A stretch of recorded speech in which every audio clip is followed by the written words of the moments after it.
Credit Union, In Focus Eye Care, KFC of Paoli, Orange County REMC, Orange County Fiber, Orange County CASA, Orange County Community Foundation, Paoli Health and Living Community, Riley Oil Company, Sullivan Financial Consulting of Raymond James, Summer Seamless Gutters, Springs Valley Bank and Trust, Team OC Youth Mentoring, Orange County Eats, The Superburger and Whitfield Investments.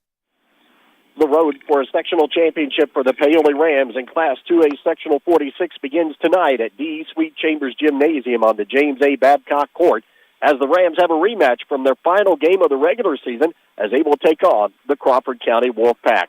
The Rams come in 21-2, one of their best regular season records in school history. They also have a 9-game winning streak, and they also are coming in as conference champions as they picked up that with the win over Crawford County on Friday night.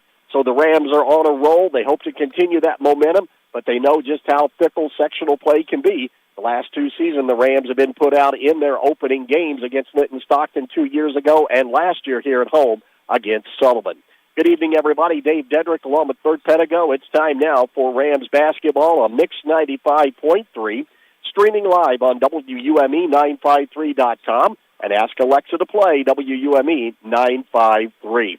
Paoli 21-2 at the end of the regular season. Crawford County 5-18. And Bert, it's a rematch that everybody's been looking forward to since the draw came out almost 2 weeks ago. But for the Rams, you got to come in and play your style of game because Crawford's looking to shock the world tonight. Yeah, and the biggest factor in tonight's game is does Paoli come out prepared to play, knowing that you beat this team last week by 30 points basically, and it was an easy win. Crawford County, on the other hand, they think, okay, let's tweak a thing here, tweak a thing there. We didn't show anything last week. We're going to give them the full game plan tonight, and they'll take their chances with that. And like I say, there's plenty of games in sectional play. You just look back where one team has beaten another by 30, 40 points even in the regular season. But when sectional comes around, it's a different beast, and you got to come out and you got to play. This sectional tipped off officially last night at Chambers Gymnasium in game number 1 of sectional 46. Mitchell, well, there's a team that bounced back after losing to Salem in the regular season and took care of the Lions handily 73-41. 2 games tonight. Of course, the game we'll have for you here on Mix 95.3. It'll be Paoli and Crawford County. Game 2 will be Eastern Pekin and Clarksville. Then on Friday night, Providence, which drew the bye, will take on Mitchell in game number 1, and then the winners from tonight's game will be in that second semifinal round game. And, of course, the 2 winners from Friday advance on to that championship game on Saturday. We look ahead, Bert, but this is one of those. It's easy to put into perspective. Win in advance, lose and you're done. Yeah, it's that simple. It's the regular season's done. And, there's no other game on the schedule unless you get by it tonight. Then you look forward to a game semifinal, and you're going to hope for a sectional final. But you got to take care of them one at a time. You got to be prepared to play every night. Can't have an off night. You're right. If you do, you're going home. Our pregame show brought to you by Team OC, expanding possibilities one child at a time. And as we continue with the Team OC pregame show, we'll talk with head coach John Hayes of Crawford County and Dusty Cole of Paoli. We'll get their thoughts on tonight's matchup when we return. You're listening to Rams basketball on Mix 95.3. Inflation and other economic factors can keep you from getting the best results from your investments. Raymond James financial advisor Jamie Sullivan may be able to help you find ways to stay ahead of inflation, save money on your taxes, and prepare for retirement. Call Jamie Sullivan at 812-849-2670, located in Mitchell, for an appointment. Raymond James & Associates, Incorporated. Member of the New York Stock Exchange, SIPC, Life Well Planned. Are you ready to see the world with clarity and style? Look no further than In Focus Eye Care on West Hospital Road in Paoli. At In Focus Eye Care, they offer comprehensive eye exams, a wide selection of fashionable eyewear, and the latest in contact lens technology. Their expert team is dedicated to providing personalized eye care for the entire family. Call 812-723-4752 and schedule your appointment. Now, open Monday through Thursday from 8 to 5. In Focus Eye Care, where your vision is their focus. The Team OC pregame show continues. Head coach John Hayes of Crawford County joins us now as his team gets ready to take on the Rams in this first game on this Wednesday night.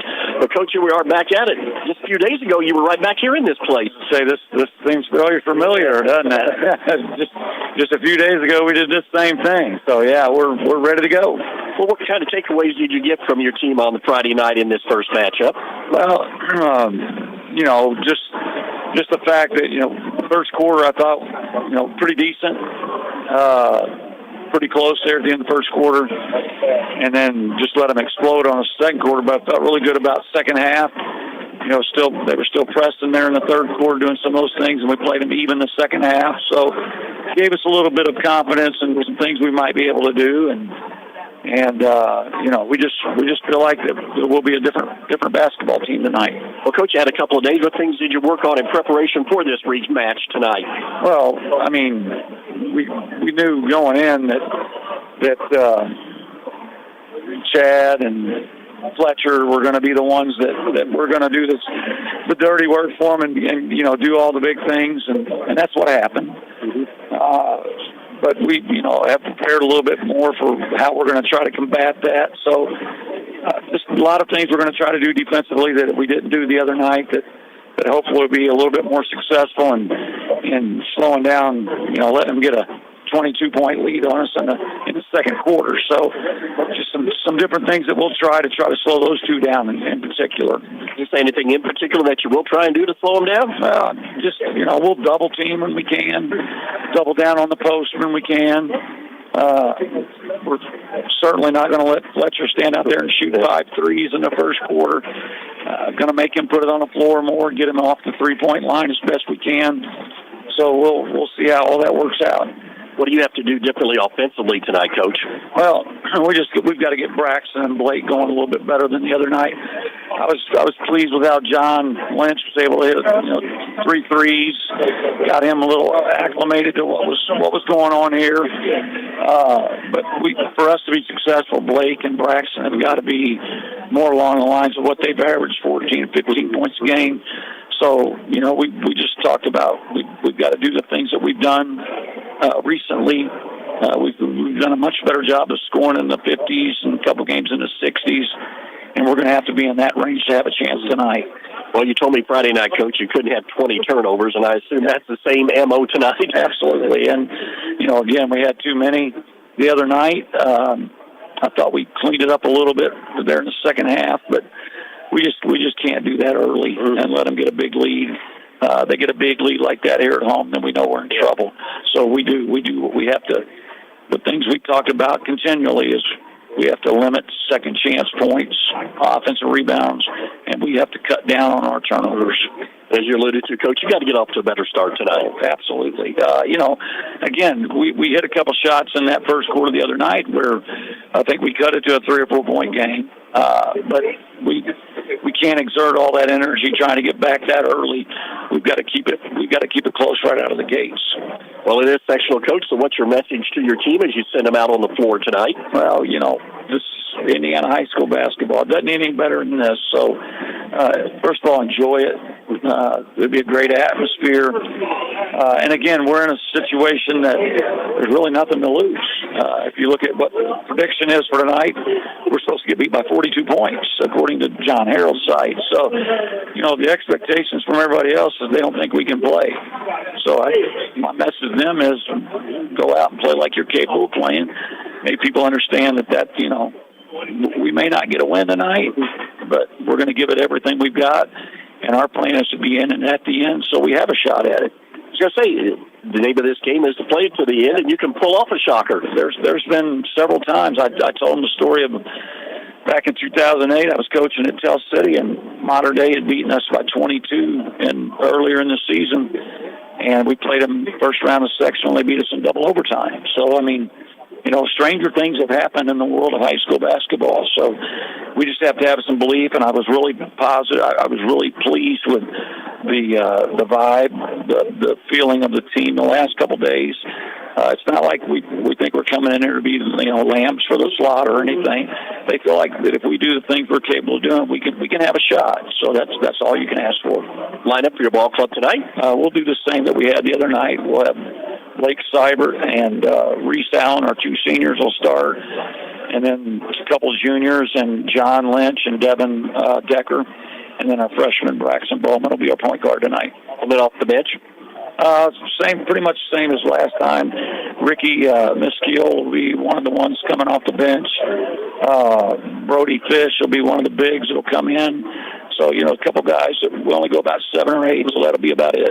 Everybody healthy, ready to go? Yes, sir. We're ready to do it. Coach Hayes, as always, thank you for the time and the talk. You and your ball club have a good game tonight. Appreciate it. Thank you. Head Coach John Hayes of Crawford County. Stay tuned. You're listening to Rams basketball on Mix 95.3.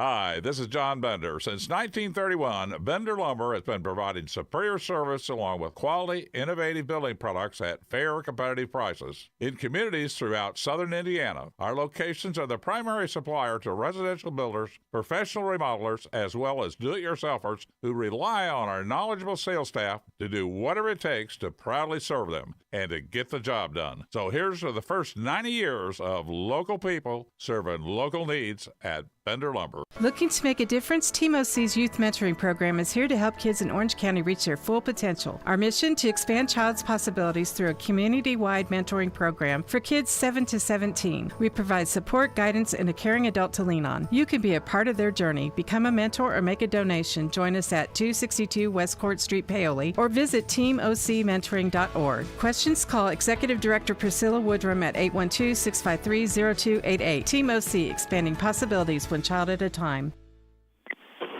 As we continue with the Team OC pregame show, head coach Dusty Cole of Paoli joins us now. Rams in a big one, as every game's big from here on out, as opening round of sectional play, Class 2A46 at Chambers Gymnasium. And, Coach, well, I guess we'll just ask the obvious question. The Rams ready to go tonight in postseason play? Yeah, I think we are. We still have got a couple guys with some banged-up ankles. I think we'll get I'd say most of them back. Dane will probably be like a game-time decision. We'll probably send him through some warm-ups. Might play, might not. So we don't for sure know about Dane, but we've got everybody else ready to go. And I think they're excited, and they're all ready to play tonight. But the regular season in the rearview mirror, Coach, how do you feel your team is playing approaching now sectional? Well, we feel like we're playing good basketball. We've won 9 in a row or something like 10 in a row, something like that, and only have a couple losses on the season. And I think the last couple games we played pretty well. The practices they're still good. We've been going an hour and a half, 2 hours, watching some tape still. We've done some team functions the last couple of weeks with, the tournaments and some dinners and stuff like that. Kids enjoy that as well, but, the enthusiasm's still good, and I think they're just in a good place. They're playing with a lot of confidence right now, but they're also still playing hard, and I think they all still want to be there. After a long season, that's not always the case, but, I think we're in a good place. And, Coach, unique situation. The fact the last team you played in the regular season, Crawford County, is the first team you're going to face here tonight in postseason play. Yeah, that's happened a couple times the past, 8 or 9 years, it seems like. And, probably happened some other places too, but that's always be a risk you take, playing that last game, being a conference game, and then a sectional opponent sometimes. But, we hate to move it around because, we get moved around a lot in these sectionals. So, that's something we just have to deal with a little bit. And it's okay. It's just part of it, and it's always hard to beat a team twice, so we have to deal with that. And obviously even here at Paoli, we've seen teams that have won by 30 and 40 that, have been upset in the sectional with some pretty good teams. So that's been a long time ago, but we still remember those things, and we can bring those things up and make sure we come out. But I don't think these guys, they're pretty experienced. They're not going to overlook anyone. As a coaching staff, we definitely didn't do that. This is the game that we've been focused on. We've been preaching the next play, the next game all season long, and this is the next one. It was just last Friday, Coach. What things stick out in your mind about that first win over Crawford County? Well, I think we did a lot of good things, a couple of things that we kind of had to do. We put a lot of pressure out front. We want to call some turnovers. We were able to do that, score off our defense some, and just push the pace. That's going to be a key tonight if we can get the thing going up and down a little bit, get some easy baskets. We feel like if we can get to 55, 60 points, that would be big for us. And it'll probably be tough for those guys to just to play that pace, I think. They've got a couple nice players. They've got some good scorers. The Bowman kid didn't play very well last time he played us, so, we expect him to play better. And then, big kid inside Blake's really good, too, and he's had some big game for us. He stepped out, hit a couple threes the other night. He was our leading scorer the other night, but we we've seen him, have 18, 20-point games a lot. He's also really good on the glass. So, even though he's stepping out shooting just a few threes every now and then, that's okay with us because he has to leave the paint a little bit, and that's an area I thought we did a nice job of the first night. We got a lot of points in the paint and kind of kept them on the outside. Well, Crawford County kind of played pretty basic, Coach, man, a little zone. Do you expect anything different tonight? Probably. They might do the same thing, but, just coming off a big loss, we kind of look at it, both ways. Maybe they didn't try to do anything special that first time and just kind of see how things go. Or, when you play that game, you can kind of try three, 4, 5 things. And they didn't do that. They just kind of played their man-to-man for the most part, mixed in just a little bit of zone, but not a whole lot. But we expect something a little different tonight. We might see a box and one, a dime, and they might pack it in, make us hit some outside shots. But playing on the home floor, been getting up a lot of shots the last 2 or 3 weeks. And I think the kids are playing with a lot of confidence. Coach, what do you want to see your team kind of clean up or fine-tune from Friday to tonight? Well, we have to take care of the ball for one. Couple games here later in the season, we turned it over just a little bit, and just play with confidence. You get those open shots. We've got to take those shots. We've got a lot of experience out there. We've got 3 or 4 kids that have been playing for 3 or 4 years, but we also have a handful of kids that haven't played in a sectional game yet, and we've got about 4 or 5 of those as well. So about half of them are experienced, and I expect those guys, just to be ready to go. But just to get the nerves out for those other guys, this would be just a key game for that. But we want the guys to understand that we're not adjusting a whole lot to these other teams. We're just going to kind of do what we do. I think how we play kind of takes its toll on these other teams a little bit. But we want to play a lot of guys. Might have Dane out, so you don't have to worry about playing somebody for 2 quarters or anything. If we need a kid for 30 or 40 seconds, we can throw them in there. And I think because of that, you'll probably see us play 9, 10 guys in this game. Hopefully we can just build that lead early and keep the minutes down for these guys because it can be a long week. As we've talked about throughout the season, Coach, a really unique situation in the fact that you're at home for the sectional. Yeah, and that's always a great thing. We've got a good crowd even on the road, but just playing at the Paoli Gym, that's always nice. The kids have been practicing in there every day, obviously. We've had some good crowds. I expect us to have the best crowd every night. And we do a lot of times in these sectionals, even on the road. But when it's at Paoli, when we've got a pretty good team and we've kind of built a following, just throughout the season. And that's kind of what the regular season does sometimes. When you can have some people jump on board and then you get people talking a little bit, and then you kind of move up the rankings some too. For most of the season, we haven't been ranked, even though we've had a pretty good season, but, kind of cracking that top 10 now. So, people are starting to see that, and I think they're excited to see us play. Line up for your Rams tonight? We'll go with Fletcher and Dakota in the backcourt, and then we'll also go with Cooper as the third guard, and we'll go with Traylon and Chad. And then off your bench? We'll have Kirkland. He'll come in early.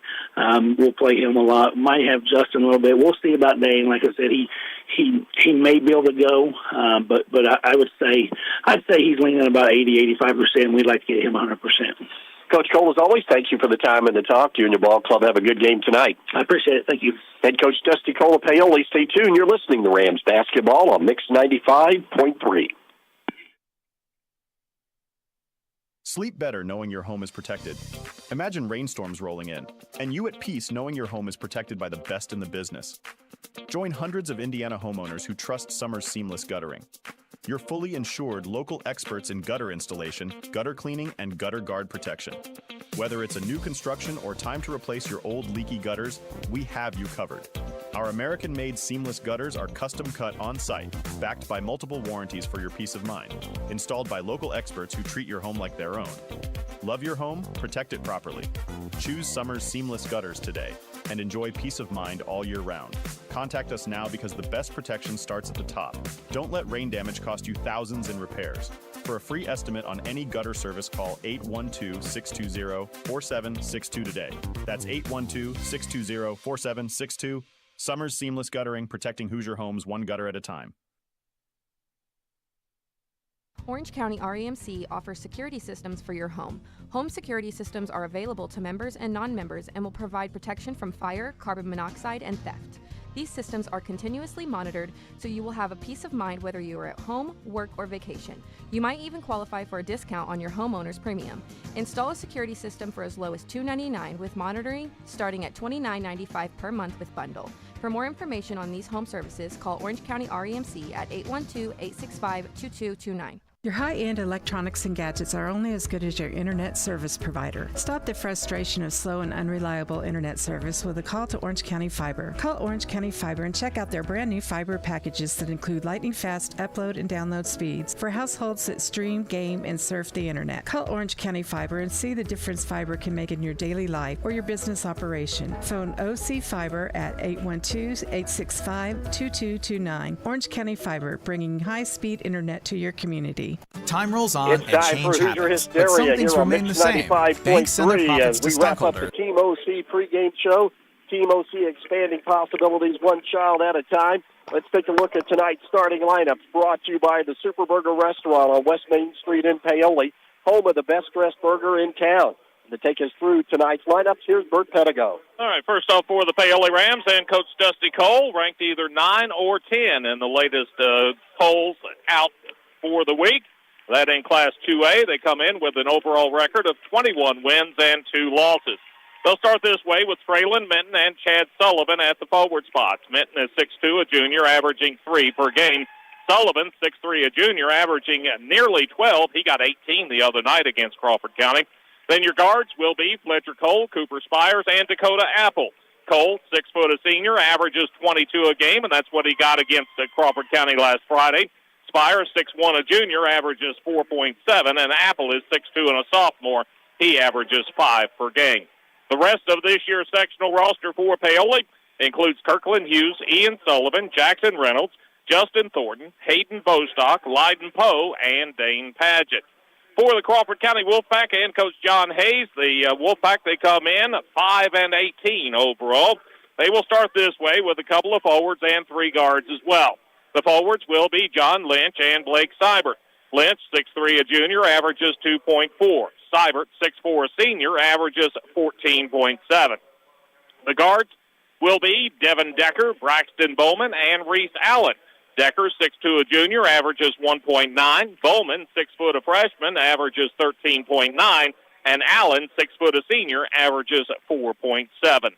The rest of the Crawford County roster includes Wyatt Hensley, Brody Fish, Ricky Miskiel, Landon Sines, Lucas Cox, and Levi Richardson. Offensively, Paoli scores it at 62 per game. They're giving up 42 on the defensive side. Crawford County, they scored at 40 per game and give up 58 on the defensive side of the ball. Your starting lineups tonight, they've been brought to you by the Super Burger Restaurant on West Main Street in Paoli, home of the best-dressed burgers in town. Paoli, little different tonight. They're in the traveling purples on their home court and will be the guests on the scoreboard as they are in the purple, trimmed in the gold and the white. Crawford County, they are in the whites, trimmed in the brown and that burnt orange. And Dave Dedrick will take us through Game 1 tonight. Good crowd across the way for the Rams here in their purple and gold in Crawford County and their burnt orange and brown to our left. It'll be Seibert and Chad Sullivan to get things started on this Wednesday night here in the opening round of sectional 62 at 42, I should say 46. I'll get it right here at Paoli. Ball tipped in the backcourt, tracked down there by Fletcher Cole. And the Rams will get the first crack at the Sullivan Financial Consulting of Raymond James scoreboard. Out front, straight man-to-man defense started out by Crawford, which is what we saw last week. They'll do a lot of switching. Rams throw it away in the backcourt, stolen by Seibert. Seibert down the left side, put it up off the glass and good. And Crawford, just like that, takes advantage of the Rams' first miscue of the night and lead it 2-0. But they led 2-0 the other night as well. Dakota Apple, who did not play in that game, works on the right side. Fired over to Cole, a quick double team on Fletcher. Give it off to Spires. Spires to the top of the key, bounce pass right side. Pulling it out is Minton to Apple between the circles. Dakota bounce pass over to Spires out front to Cole. Swing it left side. Minton drives on the baseline. Cut off there by Seibert. Fire it back out front to Cole. Fletcher working one-on-one with Reese Allen. Between the circles with the dribble. Set a screen out high. Now Sullivan will go down to the low post, and the Rams go to the double high post set. Left side, Cole tries to cut the corner. And Allen goes hard to the floor, and a legal screen will be called on Paoli. Traylon Minton, he was up there at the top setting that screen, was moving at the time. He picks up the foul. That will be his first and team first of the quarter. Rams 2 possessions and 2 turnovers to start this game. Rams, they get the pressure on. The ball poked away. Bowman saves it, though. Up to Decker, back to Bowman. He bobbles it, and Spires comes out with the steal. His pass behind Minton, but he'll track it down, and the Rams slow it up in the half court. Driving all the way to the hoop. An off-balance shot thrown up by Cole. Contact, no foul, and it goes out of bounds. It will be Crawford County basketball. You can already see one of the changes for Crawford County. They're going to be a lot more physical, send more players at Fletcher Cole after he lit them up in the first quarter of that game on Friday. 2-2-1 full court pressure by the Rams in the backcourt. Decker comes right side to Seibert. They got him trapped along the sideline, throws it down on the baseline. Decker able to save it in the corner. Back to Seibert. Crawford leads it 2-0. 6:30 to go here in the first quarter of play on the Sullivan Financial Consulting and Raymond James scoreboard. Allen bobbled it, got it back. All over him, though, is Cooper Spires finally to Seibert, back over to Allen. Allen near the center circle, bobbled it, got it back. Keeps the dribble alive, gets a screen, goes left side to Lynch. Lynch had a nice night with a couple of threes on Friday night. Very patient will be Crawford down the lane. Braxton Bowman drives, shot blocked by Sullivan. He retrieves it, then he throws it out of bounds, and it'll be Paoli basketball. Paoli not allowing Crawford County to do anything on the offensive side of things. So much of that was pushed so far away from the bucket. Crawford County really wasn't in their offense at all. Crawford stays in their half-court man-to-man. Apple between the circles for Paoli. Let's see if they can get it down low to Sullivan. Apple reverses it out front to Cole. Fletcher, they run a double team at him. He steps through the double team, drives to the basket, shot rims around, in and out, no good. Sullivan's second chance, no good, and Seibert finally cleans off the rebound for Crawford County. Rams have gone almost 2.5 minutes without scoring, trail it 2-0. Allen out front, give it off to Bowman to the left of the key. Paoli also in the half-court man-to-man. Reese Allen between the circles, working left side to Lynch on the wing. Fakes three. He dribbles back to the top of the key to Bowman. Bowman, the ball poked away from behind by Cole. It goes right to Sullivan. Breakaway layup by Fletcher Cole. Lays it up and good. Rams get their first two at the 5:11 mark, and we're tied 2-2. Bowman in the backcourt with the double team. Going to dribble out of some trouble. Going to slow it up in the offensive end and work it over to Seibert. Here's three, right side off the rim. In and out, no good. Apple flies through, has the rebound. Push it up. Here's Minton. Minton going to drive all the way into the hoop. Up and under move, no good. Rebound, though, Sullivan. Second chance, no good. But he is fouled, and that'll put Chad at the free throw line. That's what Paoli wants to do. Get the missed shots or turnovers, get out and run, get easy opportunities. Crawford County hustling back, but got stuck with the foul. That foul is on Blake Seibert. That'll be his first and team first. Chad Sullivan on the year, a 63% free throw shooter, steps up, trying to give the Rams their first lead of the night, and he does at 3-2. His first point of the ball game. Cole will come out at the 4:52 mark, and Kirkland Hughes will enter the lineup for the first time tonight. The 6'2 junior comes in averaging just under 7 points per ball game. Second free throw by Chad, up and good. Rams have a 2-point advantage. That allows them to set up their diamond press.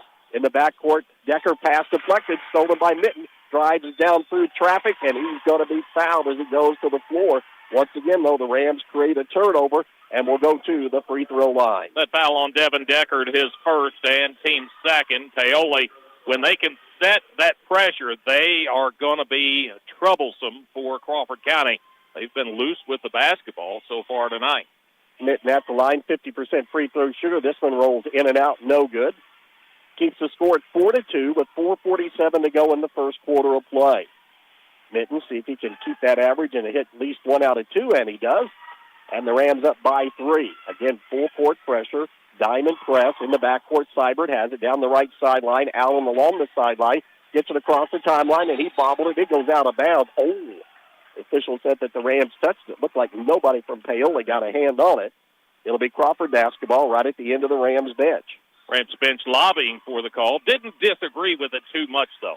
Down low, Seibert, the pass deflected. He bobbled it, got it back, fires it over to Lynch. But before he can make that pass, he didn't have control of the basketball fully, and he'll be called for a travel. Paoli brought a double team. When Apple came down, that man Seibert had to pick up the basketball. He kept his momentum going, wasn't able to stop it. He travels, turns it over to Paoli. Dakota Apple will run the point for the Rams with 4.5 minutes to go in the first quarter. Paoli up by 3. Apple goes left side to use against the man-to-man, trying to post up Mitten down low. Kirkland brings it out to the top of the key to Apple on the right wing. So Fletcher Cole on the right side, working on one-on-one with Reese Allen. Pass it out to Kirkland Hughes, launches three. It's short, no good. Nice block out by Decker. He has the rebound. Gives it up in the backcourt to Allen. Allen rushes it up with the dribble. Takes it down below the free throw line. Spin move into the lane. Runs into Sullivan. He'll kick it back out to Seibert. His spin move. He throws up a wild shot. No good. Ball on the floor. Rebound pulled out of there by Apple. Long lead pass up to Cole.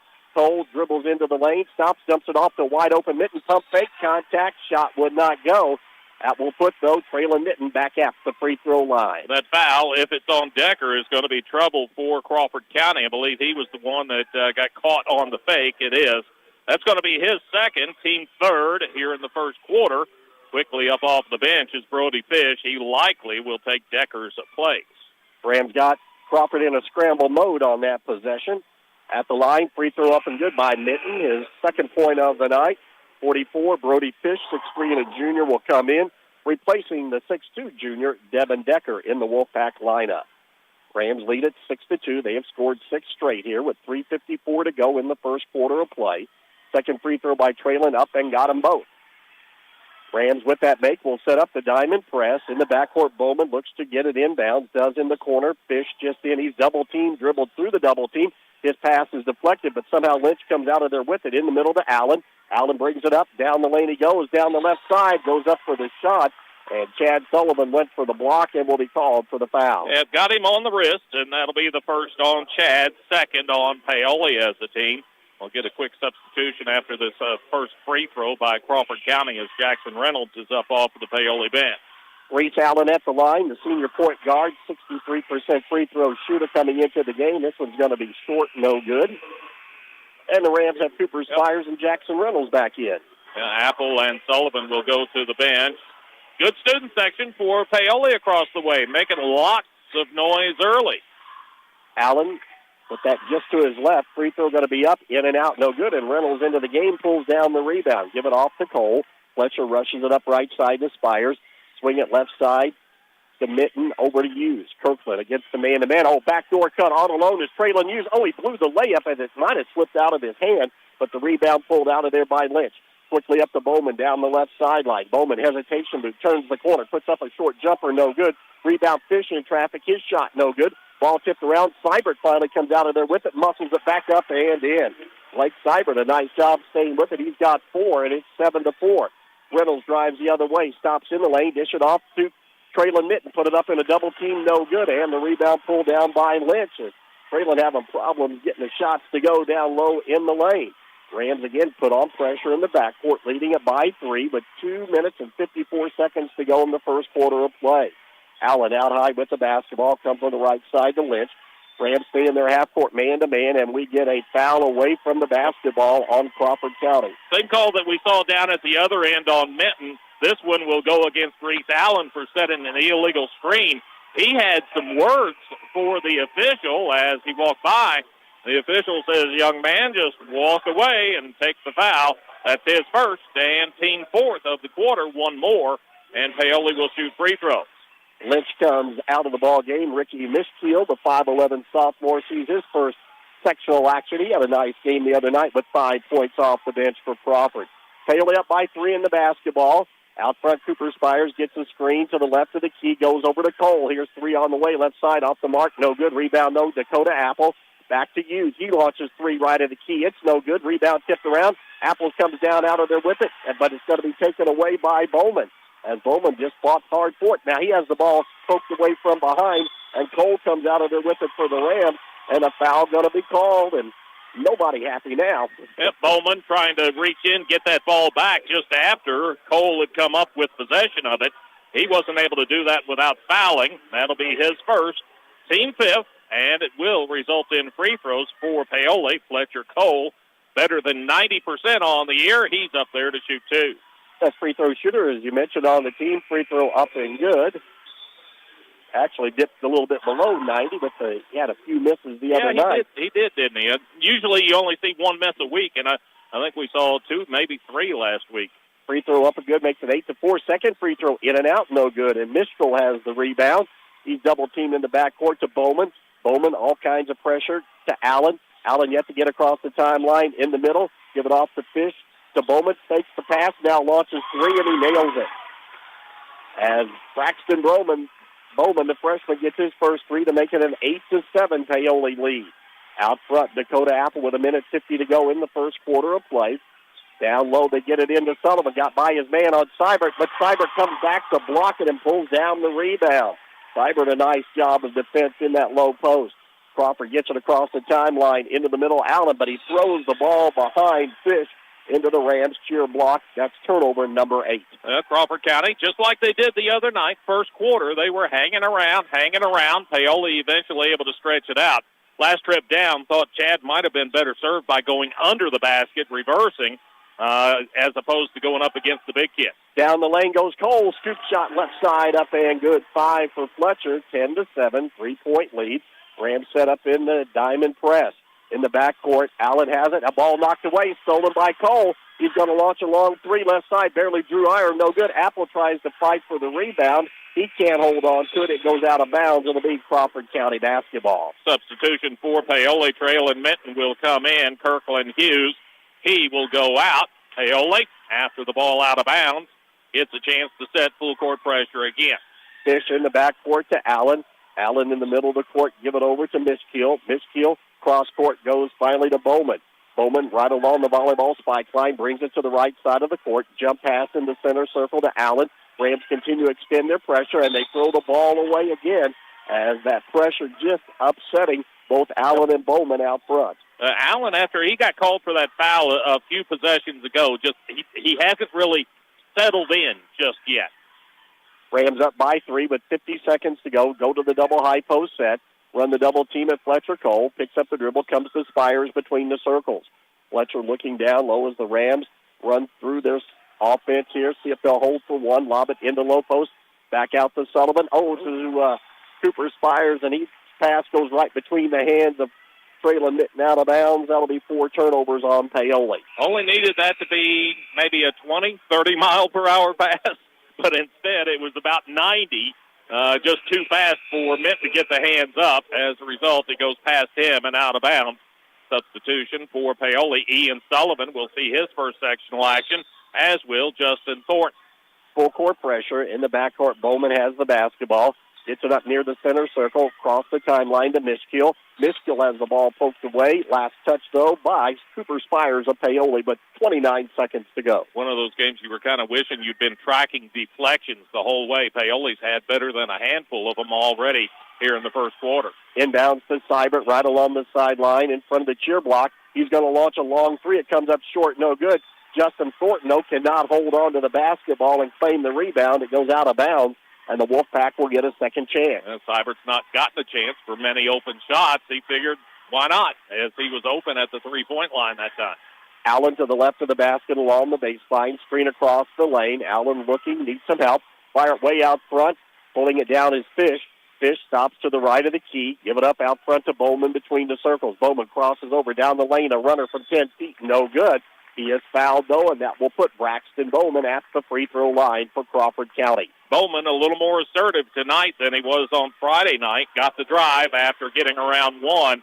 Thornton comes over with the help defense, got him on the hand, and that'll be his first and Paoli's third. Bowman, a 67% free throw shooter on the season. This one's going to be short, no good.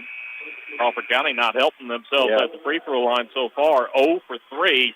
Bowman, pretty good shooter, just left that one way short. Chad Sullivan in, along with Fletcher Cole, as Ian Sullivan and Justin Thornton will take a seat on the bench for the final 14 seconds.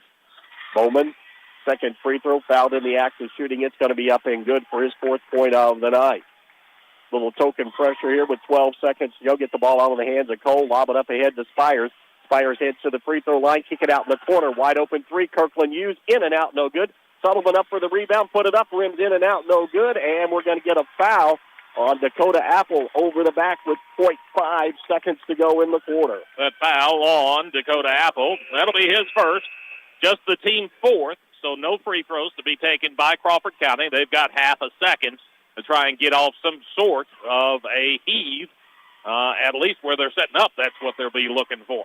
Rams struggling to get good shots to fall here in this first quarter. Comes in, and Fish will just let the clock roll down.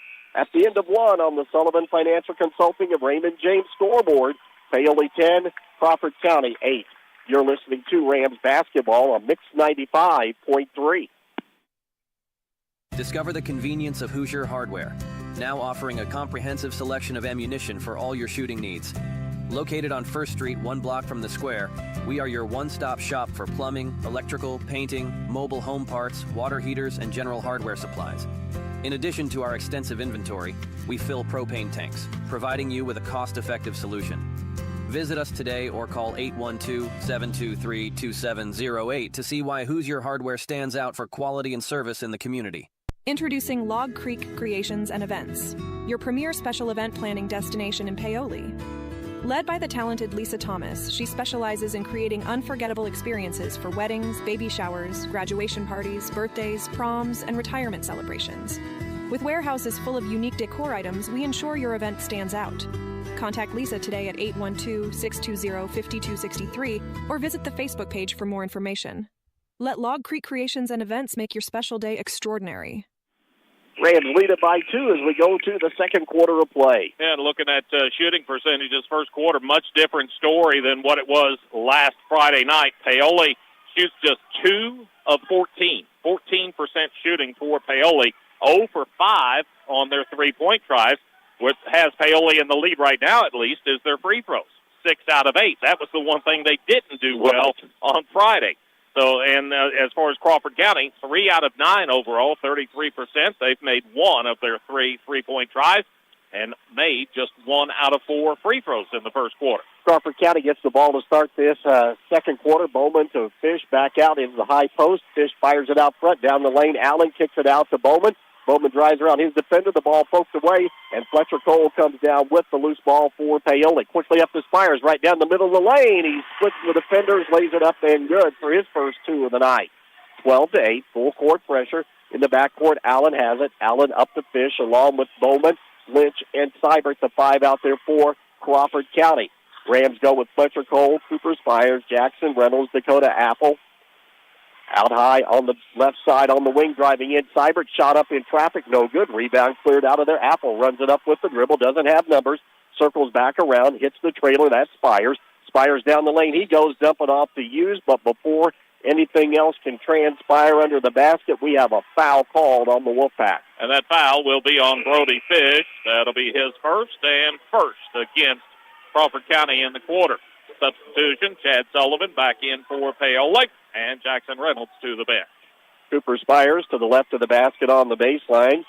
Looks to trigger it in, looks for cutters, nobody open, needs some help, going to have to lob it in to Sullivan. Sullivan one dribble down the lane, spin move, shot up, contact, no foul. As Crawford wanted a push-off, the Rams wanted a foul on the shooter, and nobody got anything called. Let them play a little bit tonight. Let them play.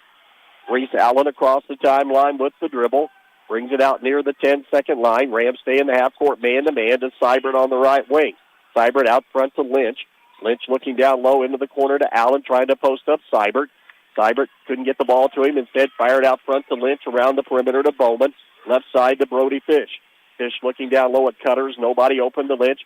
Out high, Bowman gets it on the left wing. He'll dribble out to the 10-second line, and very patient set here for Crawford County, who trails by 4. Seibert on the right wing. Crawford just kind of slow it down, shorten up this game, and see what happens. Out high, Lynch pass into the high post, goes to Seibert. Kick it out to Bowman, to Lynch between the circles. Rams in their half-court man-to-man. Allen to the right of the key for Crawford County. Crawford County 2-guard out front. Now bring out a screener to the top of the key. Allen gives it off to Fish. Fish nowhere to go to Seibert on the right wing. Move it out front again to Bowman. Bowman guarded there by Cooper Spires. Will take it with the dribble right across the spike line. Give it up on the left wing to Fish. Rams working hard on their man-to-man defense. Seibert skip it out front to Lynch. Lynch could not get an open look, though, at that 3. Instead, Allen crosses over down the lane. He goes, steps through the double team, lays it up, and good. Reese Allen, a nice one-on-one move. His first 2 of the night, and it is a 12-10 Paoli lead. Fletcher Cole will bring it up with the basketball, working against the man-to-man for Crawford County. Directing traffic out front, Cole takes it down to the left elbow, pull-up jumper, up off the rim, no good. Sullivan has the rebound, back to a cutting Apple down the lane. His shot no good. And Seibert comes out of there with it for Crawford County. 12-10, 5:05 to go here in the first half of play. Allen between the circles for Crawford County to Lynch. Lynch in a double team. Give it out to Reese Allen. Down the lane he goes. Scoop it into the corner. 3 by Bowman. Way off the mark. No good. Seibert there for the offensive rebound. Shot blocked out of there by Hughes and pulled down by Spires. Quickly up to Cole. He drives left side. Put the shot up off the glass. Would not go. Ball tipped around. Sullivan, no good. Gets a second chance. It's going to be short. No good. All kinds of contact. And finally a foul called after a lot of battling and bodies all over the floor underneath the Rams basket. Finally a foul called on Paoli. And that foul is going to be trouble for Paoli because Chad Sullivan has picked up his second personal foul. That's team foul number 1. Physical aspect of the ball game should favor Paoli. Crawford County, I think they need a timeout. They're a little bit winded. Timeout taken by the Pack. 4:41 to go here in the first half of play. Rams lead it by 2. You're listening to Rams basketball on Mix 95.3. Cave Quarries Incorporated and Calcar Quarries, dealers of agricultural lime, crushed stone, sand, hot and mix asphalt materials, and asphalt paving, invite you to visit one of their 2 locations. Cave Quarries, located 3 miles west of Paoli on State Road 56, and Calcar Quarries, located 2 miles east of Paoli on Highway 150. Phone 936-4923 for Cave Quarries Incorporated and 723-2109 for Calcar Quarries. Services you can count on. Quality guaranteed. Hey, you!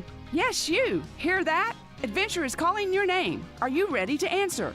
At Springs Valley Bank and Trust, we're here to guide you on your financial journey. From checking and savings accounts tailored to your needs to personalized investment strategies, Springs Valley has the fuel for your future. Need a loan? We've got competitive rates and flexible options to make those big life moments a reality. Stop by a Springs Valley Banking Center and let's start planning today for tomorrow's adventures. Adventure awaits. Let Springs Valley guide the way. Member FDIC, Equal Housing Lender. Well, 4:41 left in the first half, and right now both teams struggling to shoot. Paoli especially. 3 out of 21 so far, just 14%. Crawford County, they are shooting 4 out of 12, just 33%. Out of the timeout, the Wolfpack bring it up against the press, and Fletcher Cole will be called for a reach-in foul near midcourt on Reese Allen. That foul on Cole will be his first and team second. I think one thing that has definitely changed in this quarter as far as Crawford County on offense, they are doing a better job of spacing the floor, making it a lot harder for Paoli to collapse and double team and get those deflections. Fish in the backcourt. His pass is off the fingertips of Allen, another unforced turnover, and that'll be number 11 on the game for Crawford County. And of course, when you get the unforced turnovers, you really don't, the spacing doesn't matter. Right. It's going out of bounds anyway. Rams see if they can build on a 2-point lead. Cole one-on-one down the lane he goes. Put up an acrobatic shot. No good. He is fouled, and that'll put Fletcher at the free throw line to shoot a pair. See who they want to put that on. It's going to go on 34, John Lynch. He was coming over with the help defense. That's his first and team second. If the shots are not falling, get to the free throw line. That's what Fletcher Cole will do right now. And the first one is up and good by the Rams' leading scorer. He has 6 on the ball game. 13-10. Rams on top by 3 with 4:17 to go in the second. Second free throw, it is short, no good. And Cybers the rebound. Crawford County a chance to tie with a 3. Rams go to the half-court trap. Allen near the midcourt circle, gets it across the timeline, gets through the double team. Oh, and he fired it out to the left side, and nobody there but the official, and it goes out of bounds. Yeah, it went past Seibert. It went past Brody Fish. I think both of them are thinking, well, it's intended for the other guy, right. And it just, neither one really reached out to try and get a hold of it. Pass was off the mark anyway and wide of any target. That'll give it over to Paoli. Chance to extend the lead. Kirkland Hughes back in for the Rams as working to the right side. Cooper Spires swing it left side to Hughes. He's got a 3 from the left of the key. It's in and out, no good. Reynolds down the lane with the rebound. Pump fake shot up, and he's got it. Jackson Reynolds, a big offensive putback for the Rams, will have a 3-point play opportunity. First points of the night for the senior. Well, sometimes in sectional play, you get plays that spur you from unexpected sources. They only got one there from Jackson Reynolds. An offensive rebound and a putback, and he's up there to complete a 3-point play. That foul was on Lynch. That's his second and Crawford County's third of the quarter. Ricky Mishkiel back in for the Pack as Reynolds free throw up and good. Jackson gets a three-point play, was only hitting 46% at the line. Traylon Minton comes back in, and Kirkland Hughes will come out for the Rams. Lead up to 6, 3:49 to go. Rams stay in their diamond half-court trap. Across the fish into the middle to Allen. Allen down the lane. He goes all the way to the hoop. He had some contact with Reynolds coming over. And Allen, again, a nice job of attacking the rim once he got by that initial line of the defense right at the free throw line. Yeah, this one been one thing evident tonight is that Reese Allen on the dribble, he's quick enough to get around pretty much anybody Paoli's put on him so far. He draws the foul on Reynolds, his first. Free throw up and good by Allen. His third point of the night, averages almost 5 a game. Checking in, Landon Signs, 5'10" sophomore for the Pack, and Fish will come out for Crawford. 16-11, Rams on top with 3:40 to go here in the first half of play. Second one by Allen. He rattled it in, so he went 2 for 2 at the line. Get the lead back to 4. Crawford denying Cole the basketball. Instead, get it into Apple. Dakota will bring it up across the timeline. Seen this a lot. Out front, give it off to Spires to the right of the key. Rams against the man-to-man. Spires hesitation move down the lane. He drives, put it up with the left hand. It would not go. And Seibert has the rebound. Another good look by the Rams. Bowman into the offensive end to Seibert. Give and go. Right back to Bowman. Elbow jumper right side. No good rebound. Reynolds outlet pass. Cole down the right side flying in a double team. Shot up, discounted, and a foul. And Fletcher Cole will be at the free throw line for a 3-point play opportunity as the Rams get 1 to go in transition. Crawford County, when they saw Cole with the basketball and headed the other way, they got on their horse and got down there in a hurry. Reese Allen, the one with the contact, he picks up the foul. That's his second, so that's trouble for Crawford, and it will result in free throws for Fletcher Cole.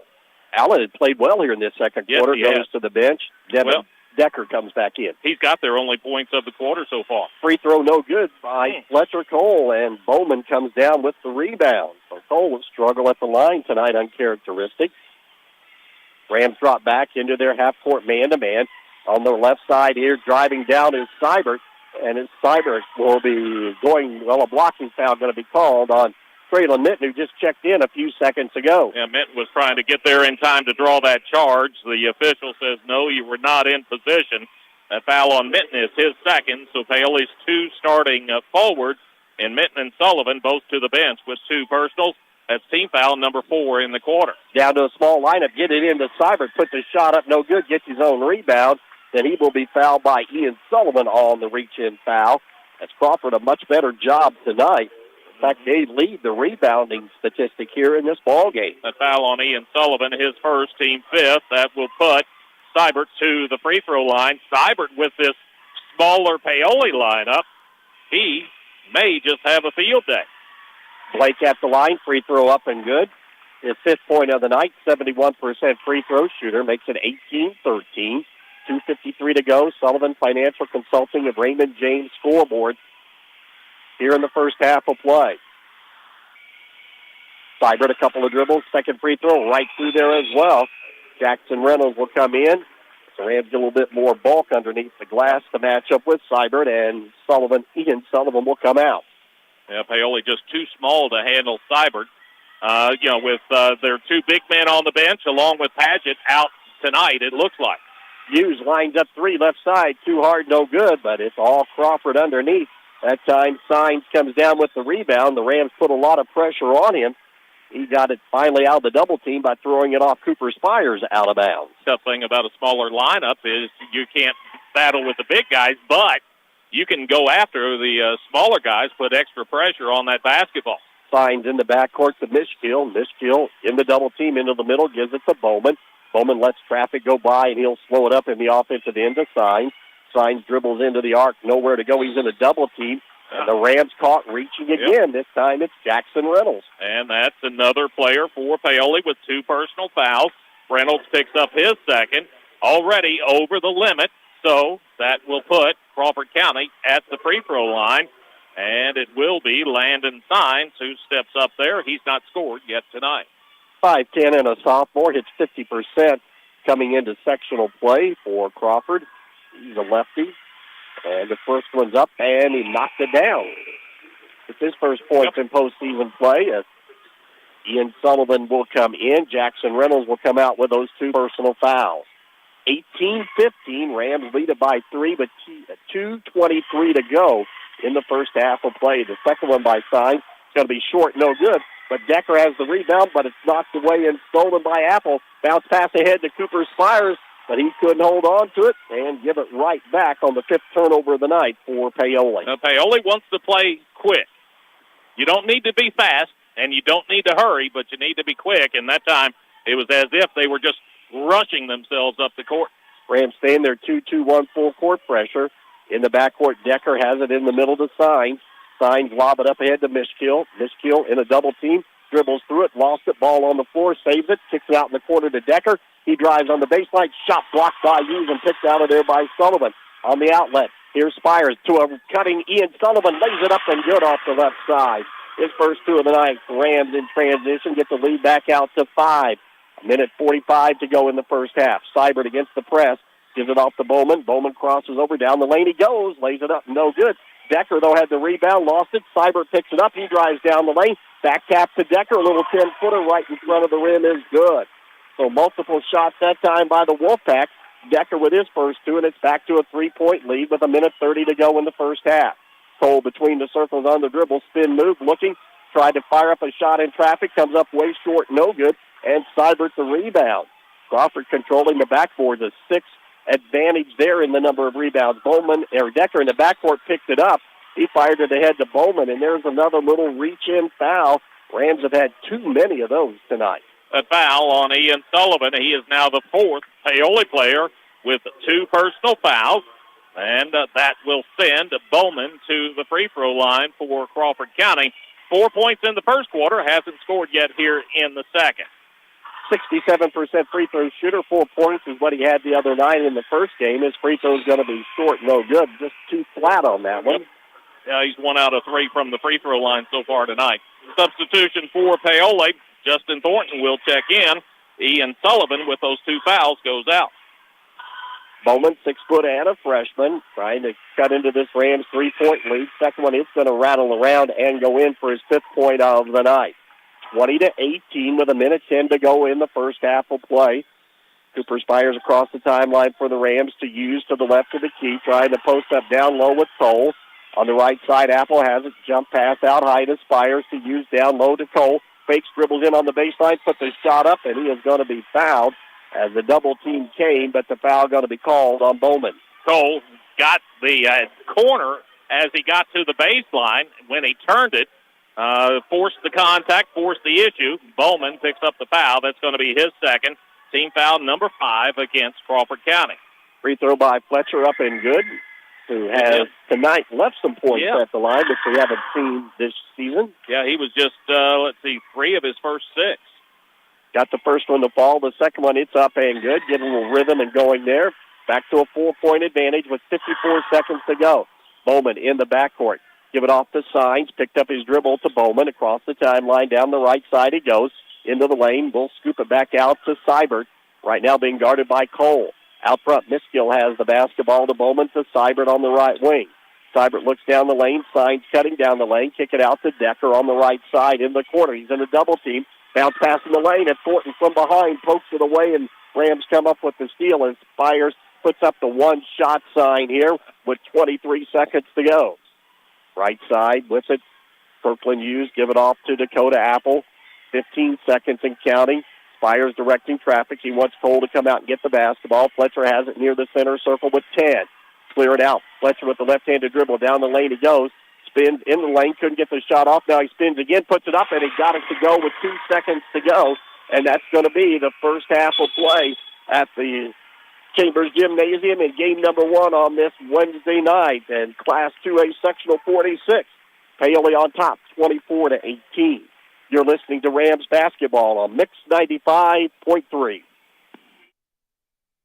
Paoli Health and Living is a senior living community that's not like the others. It's rich in history, a community landmark, and a place to call home. Get the care you need and deserve with Paoli Health and Living rehabilitation programs. Be unstoppable and take the guesswork out of therapy with their unique and personalized programs. And for residents needing extra care, the long-term care program is equipped with an expert team of nurses and therapists, dietitians, and dedicated certified nursing assistants. Learn more about the services available to you at Paoli Health and Living. Call 812-723-2595. For over 40 years, families in Orange and surrounding counties have relied on the professionalism of Dillman Scott Funeral Home in Paoli in their time of need. Melvin Dillman established this high standard of dignity and care that remains today under the direction of Tim Scott, family, and staff. Call 812-723-2276 to set up a pre-need appointment, and the staff at Dillman Scott will be happy to discuss all of your options. Southern Indiana's gold standard of care. Dillman Scott Funeral Home in Paoli. A completely different game in this rematch between Crawford County and Paoli. On Friday night here at Chambers Gymnasium, the Rams led 46-17 at the half. Tonight in sectional play, that lead is only 24-18, as Paoli just unable to shake Crawford County, who has come out, played very patient, got the job done despite having a bunch of turnovers in this first half of play, but it's been their rebounding as they have been able to get multiple shot opportunities as the Rams have struggled to get shots to fall here in the first two quarters of play. We've had one tie and one lead change. Crawford took the lead on the very first basket by Blake Seibert. Rams finally tied it up at the 5:20 mark by Fletcher Cole. Paoli then went on a 7-0 run to get the lead out to 7-2, but a basket by Seibert stemmed that little bit of a run. Paoli comes back, gets to the free throw line, hits 1 out of 2 to make it 8-4. But a three-pointer by Braxton Bowman cut the lead to 1 to 8-7. A Cole basket pushed it up to 3. 1 out of 2 at the line then by Bowman to close out the quarter, made it 10-8. Paoli scored the first basket of the second quarter to make it 12-8, but then quickly Crawford answered with a bucket by Reese Allen driving down the lane to make it 12-10. Another 1-for-2 trip for the Rams at the free throw line before Jackson Reynolds got a big three-point play to give the Rams a 16-10 lead, which was huge in that first half. But Crawford comes right back, able to get a couple of free throws to get that lead back down to 4. Cole goes to the free throw line as he was fouled in the act of shooting after he made a basket, actually. Couldn't complete the three-point play. That kept it at 18-12. Crawford comes back, hit 3 out of 4 free throws to trim that lead down to 18-15.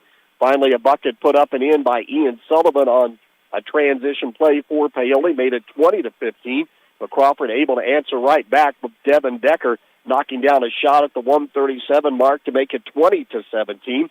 Crawford got right back in it with a free throw at the line by Bowman, going 1 out of 2 to trim that lead down to 2. Fletcher Cole hits 2 free throws and then a basket to close out the quarter as the Rams lead at 24-18 here at the half. As we have the Whitfield Investments halftime report. Give Whitfield Investments a call today at 812-203-2545 to learn more about how West can help you stay on track with your goals now and in the future. Rebounding, Crawford doing a great job tonight on the boards. They have 21 rebounds here at the half. That's more than they had the entire game on Friday night. And of those 21, 8 of them have been on the offensive glass. Paoli, 15 rebounds, but they also have 8 second-chance opportunities. A big discrepancy again in this game like it was Friday night, the turnover situation. Crawford, 14 turnovers here in the first half of play, while the Rams have a total of 5. As we continue with the Whitfield Investments halftime report, we'll take a look at team and individual stats. Rams lead it 24-18. You're listening to Rams basketball on Mix 95.3.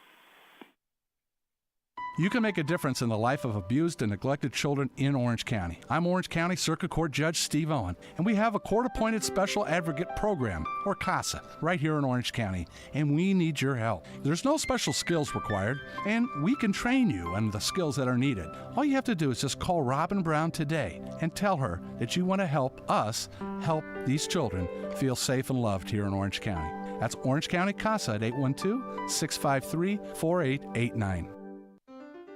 Inflation and other economic factors can keep you from getting the best results from your investments. Raymond James financial advisor Jamie Sullivan may be able to help you find ways to stay ahead of inflation, save money on your taxes, and prepare for retirement. Call Jamie Sullivan at 812-849-2670, located in Mitchell, for an appointment. Raymond James & Associates, Incorporated. Member of the New York Stock Exchange, SIPC, Life Well Planned. Well, 2 quarters in the books right now. Paoli holding a lead, but it's a narrow lead, 24-18 here at the half. Looking at some of the first half stats as the Whitfield Investments halftime report gets underway, we'll look at shooting percentages, and Paoli, they shot it really well against Crawford County the other night. That is not the case tonight. Paoli shoots just 7 of 29 in the first half. Just 24% there. They were 2 of 14 in the first, then 5 out of 15 in the second. Included in that 7 of 29 overall figure is 0 for 7 three-point shooting for Paoli. Have not made a three-point shot yet tonight. Where Paoli has been effective is at the free throw line, 10 out of 14 in the first half, 71%. That's a pretty good percentage for Paoli. As far as Crawford County is concerned, they shoot 5 of 17 overall, 29%.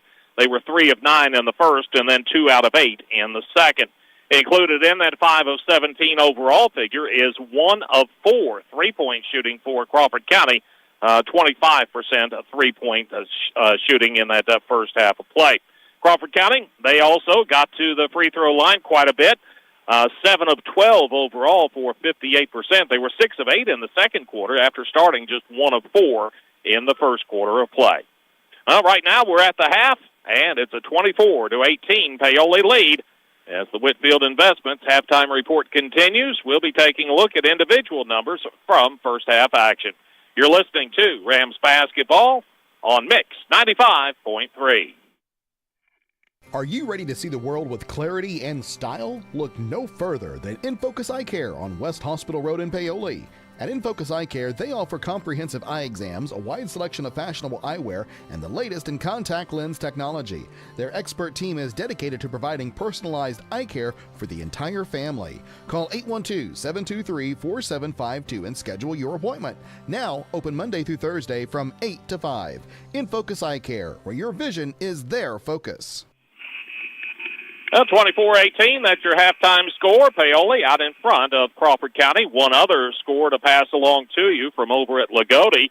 Orleans is up right now, 49-16. They had a 35-point advantage at the half, so they'll have a running clock the entire second half as they take on Medora. As far as individual scoring in this ball game, we're going to look at Paoli first, and Fletcher Cole. Tough shooting night, but he is still able to get into double figures. He's got 12 points so far, leading all scores for Paoli.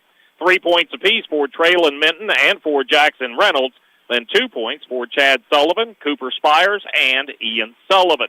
As far as Crawford County is concerned, very balanced scoring as they get 6 points out of their big forward, Blake Seibert. He's got the 6, then 5 points for Braxton Bowman, an impressive freshman.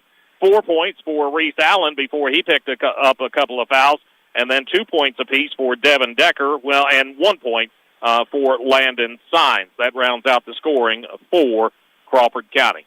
24-18, that's your halftime score. As the Whitfield Investments halftime report continues, we'll get one more break in and get you ready to go with second half action. You're listening to Rams Basketball on Mix 95.3. Invest where it matters most, in the people and the potential of Orange County.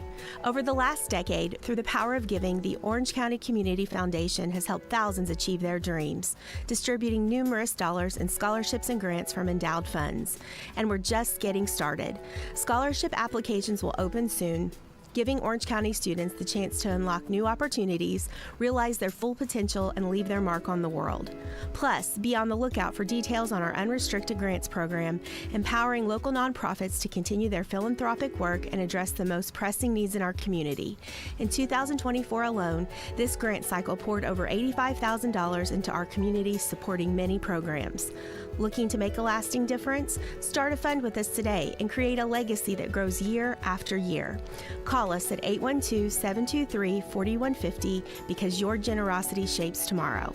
Together, we're building a better community. One scholarship, one grant, one legacy at a time. Well, just about ready for second half action as we wrap up the Whitfield Investments halftime report. Give Whitfield Investments a call today at 812-203-2545 to learn more about how West can help you stay on track with your goals now and in the future. About the only thing that we haven't talked about to this point in time is the foul situation, and this could play a big part in the second half. Paoli, Traylon Minton, Chad Sullivan, Ian Sullivan, and Jackson Reynolds all with 2. For Crawford County, 4 of their 5 starters have 2 fouls. John Lynch, Devin Decker, Braxton Bowman, and Reese Allen. Rams run a play out of bounds. They've tried to lob it over the top to Dakota Apple, but apparently he stepped out of bounds before he came back in and touched the ball, and that'll be a turnover on the first play of this second half. And Rams extend 2-2-1 full-court pressure. Lynch, Seibert, Decker, Bowman, and Allen for Crawford. As they work against that full-court pressure, Allen gets it finally across the timeline to Bowman. Minton, Sullivan, Cole, Spires, and Apple, the 5 out there for Paoli. Reese Allen to the left of the key, give it off to Bowman on the baseline to Seibert. Seibert back out to Bowman. Bowman fakes left, goes right in the lane, pull up 10-footer in front of the rim, no good. All purple underneath, rebound by Apple to give it up to Cole, and Fletcher will bring it up with the dribble. Fletcher to the right of the key, fakes a screen, dribbles down. He's got Minton all alone, turns, lays it up and good on the right side. His first basket of this half. He's got 5 on the night. 26-18, Rams 8-point lead, their biggest of the night. Have not played a minute yet. Full court pressure. Lynch in the backcourt to Allen between the circles. He lost it, got it back, knocked away. Nope, 10 seconds is going to be called as the Rams get that 10-second call to get a turnover here on that possession. I was pleasantly surprised when that whistle sounded. I thought Fletcher was going to be caught for a reach-in, and it was right at that 10-second. But the official says, nope, 10-second violation, give it over to Paoli. Rams go for a double-digit lead. You set a screen out high. Spires to the left of the key, back to Cole. Cole looking behind the arc, little jab step, but doesn't take it. Now still fakes, puts it on the dribble down low. Here's again Traylon Minton all alone on the backside. He's got 7, and the Rams have a 10-point lead, 28-18. And a timeout going to be taken by Coach John Hayes. 6:38 to go. Rams have come out, scored the first 2 buckets to lead it by 10 on the Sullivan Financial Consulting of Raymond James scoreboard. You're listening to Rams basketball on Mix 95.3.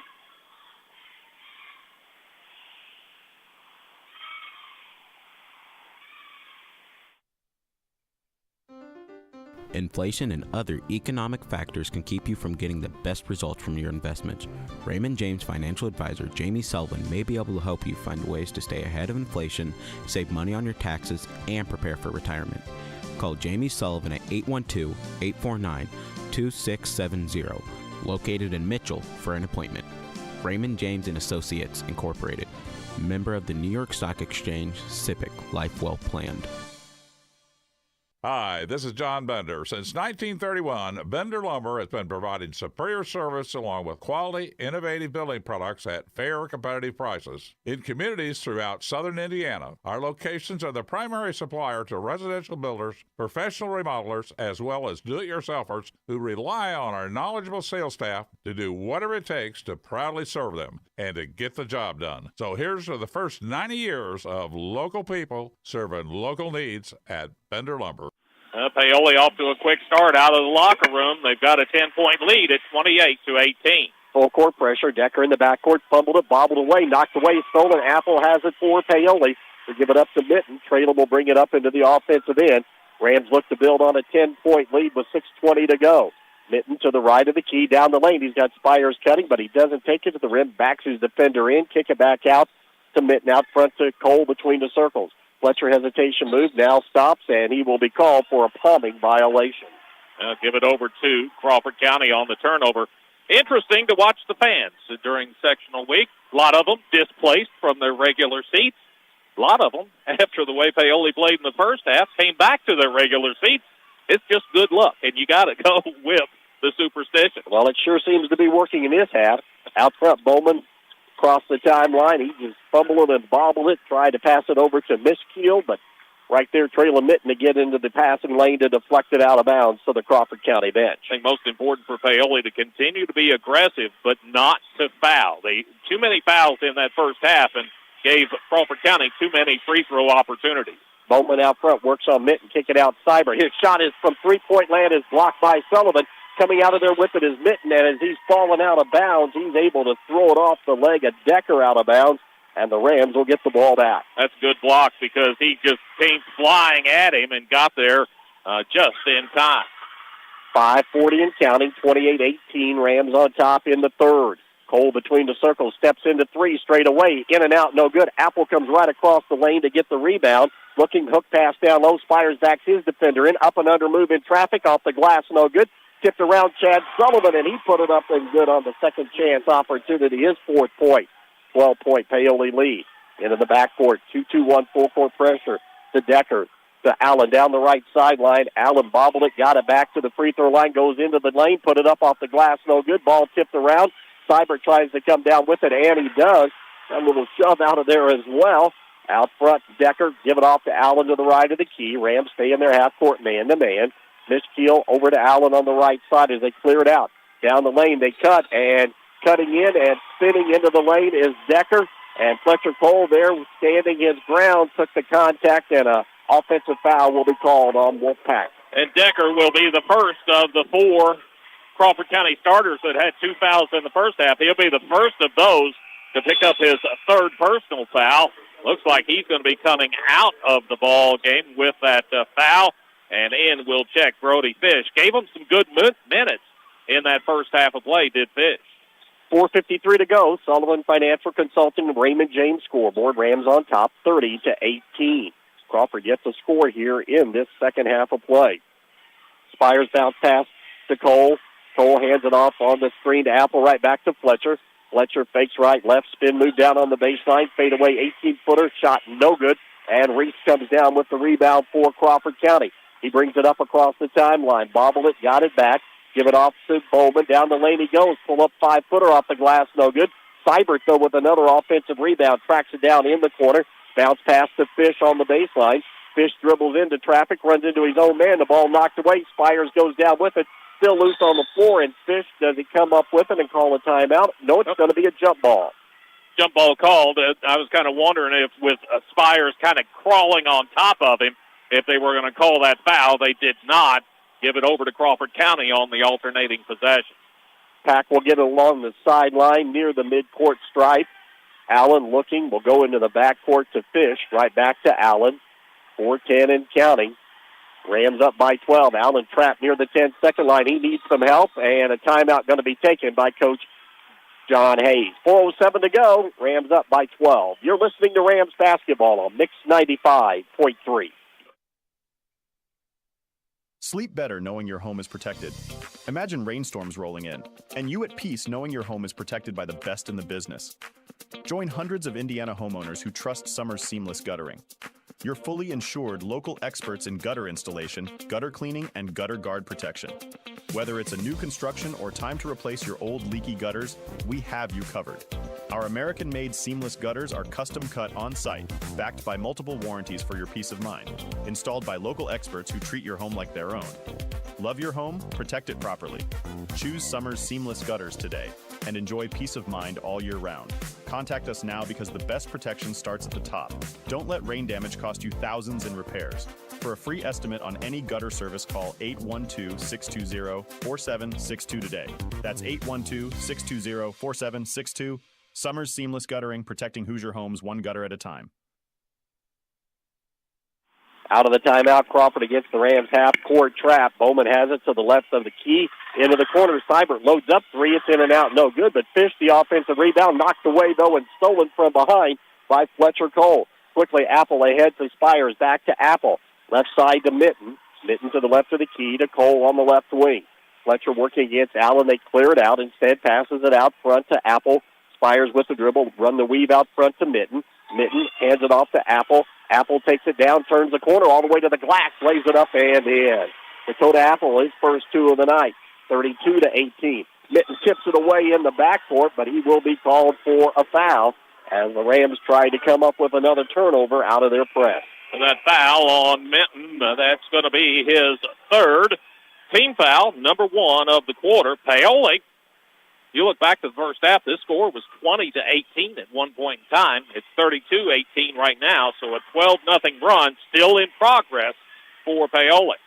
Rams stay in their half-court trap. Allen across the timeline. He gets into the trap, into the double team, needs some help, and he tried to throw it away. He'll be called for a 5-second count, and that'll give the Rams back the basketball on the 19th turnover of the night, the 5th in this quarter. He just had nowhere to go. Could not get through that double team, and teammates, based on where he was on the court, they couldn't get over to help him. Hughes checks in. He has it, hands it off. The Rams run the weave out front. Apple out front to Cole. Fletcher turns the corner, gets to the free throw line, spin move at the line, bounce pass to Hughes. His little turnaround jumper on the right baseline is up and good for his first two. 34-18, full court pressure, and then Hughes gets a foot on it to kick it out of bounds at the scorer's table.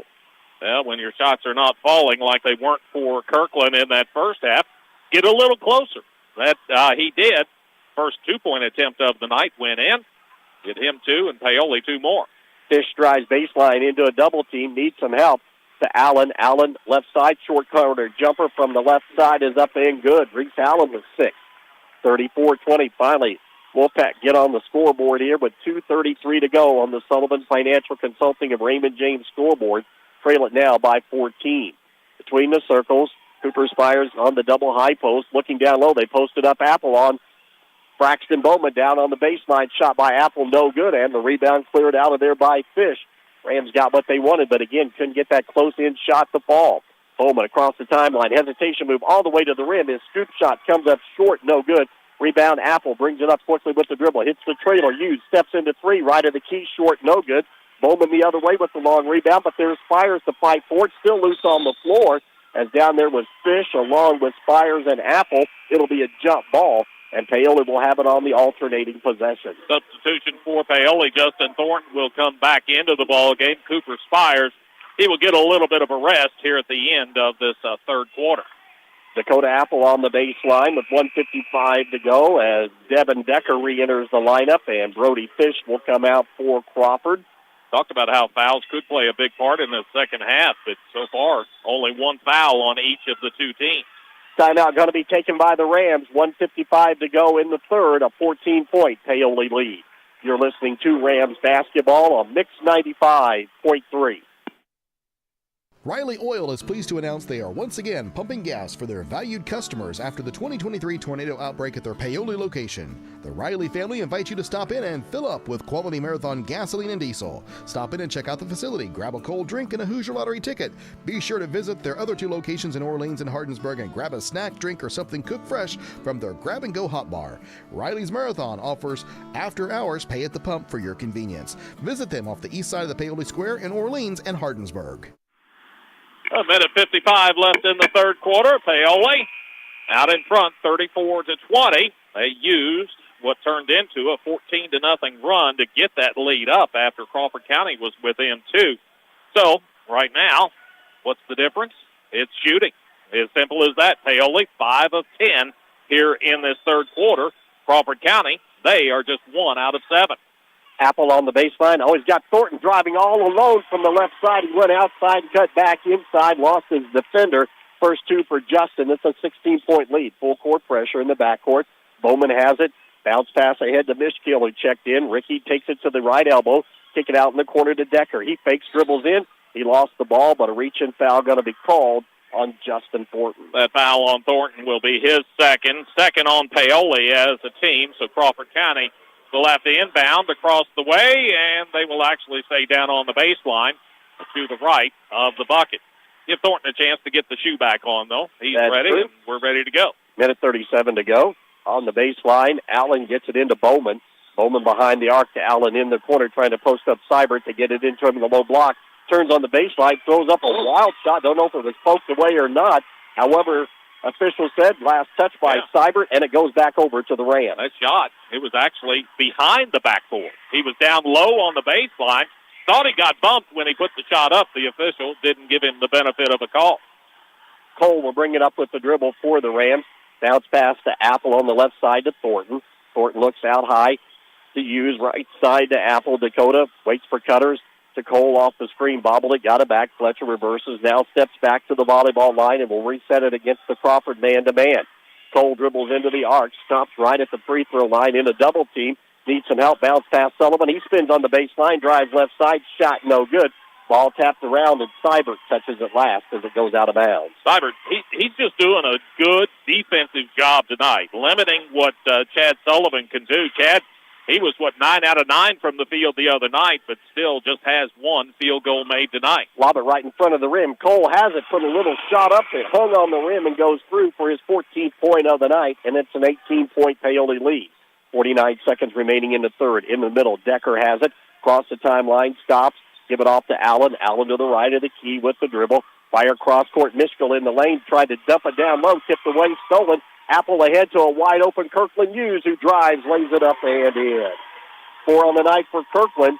It's a 20-point lead. Quickly Seibert into the offensive end. To Bowman down low. His pass deflected. Hughes tries to steal it, but then he falls out of bounds. Kind of got his feet tangled up with Deckard on the baseline, and it will be Crawford County basketball. Quick substitution. Spires and Bostock check in for Paoli.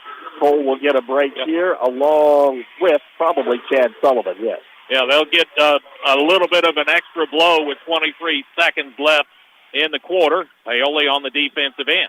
Into Seibert. Launches a long three left of the key. Spins in and out, no good. Spires comes down with the rebound, and the ball going to go out of bounds. And Paoli will get one chance here with 17.6 seconds to go. Well, Fletcher, he got a 6-second rest. And he's up off of the bench going right back in. Bostock will come out. He was in there for the defensive presence. And we'll get a substitution for Crawford County as well, as Fish will check back in and Miskiel will go out. Rams look to close out on a positive note. A big third quarter. They have gapped it out to 20-point lead. Cooper Spires will get it in the backcourt. Crawford will stay in their half-court man-to-man. Face guard Cole. He's directing traffic. Apple has it. Bounce pass over to Fletcher. Cleared out on the right side off the double screen. 3 straight away by Kirkland Hughes. No good. Deep rebound pulled down by Decker. Decker with 3 seconds to go. To Fish. Stops right wing. Forces up a wild shot off the rim. No good.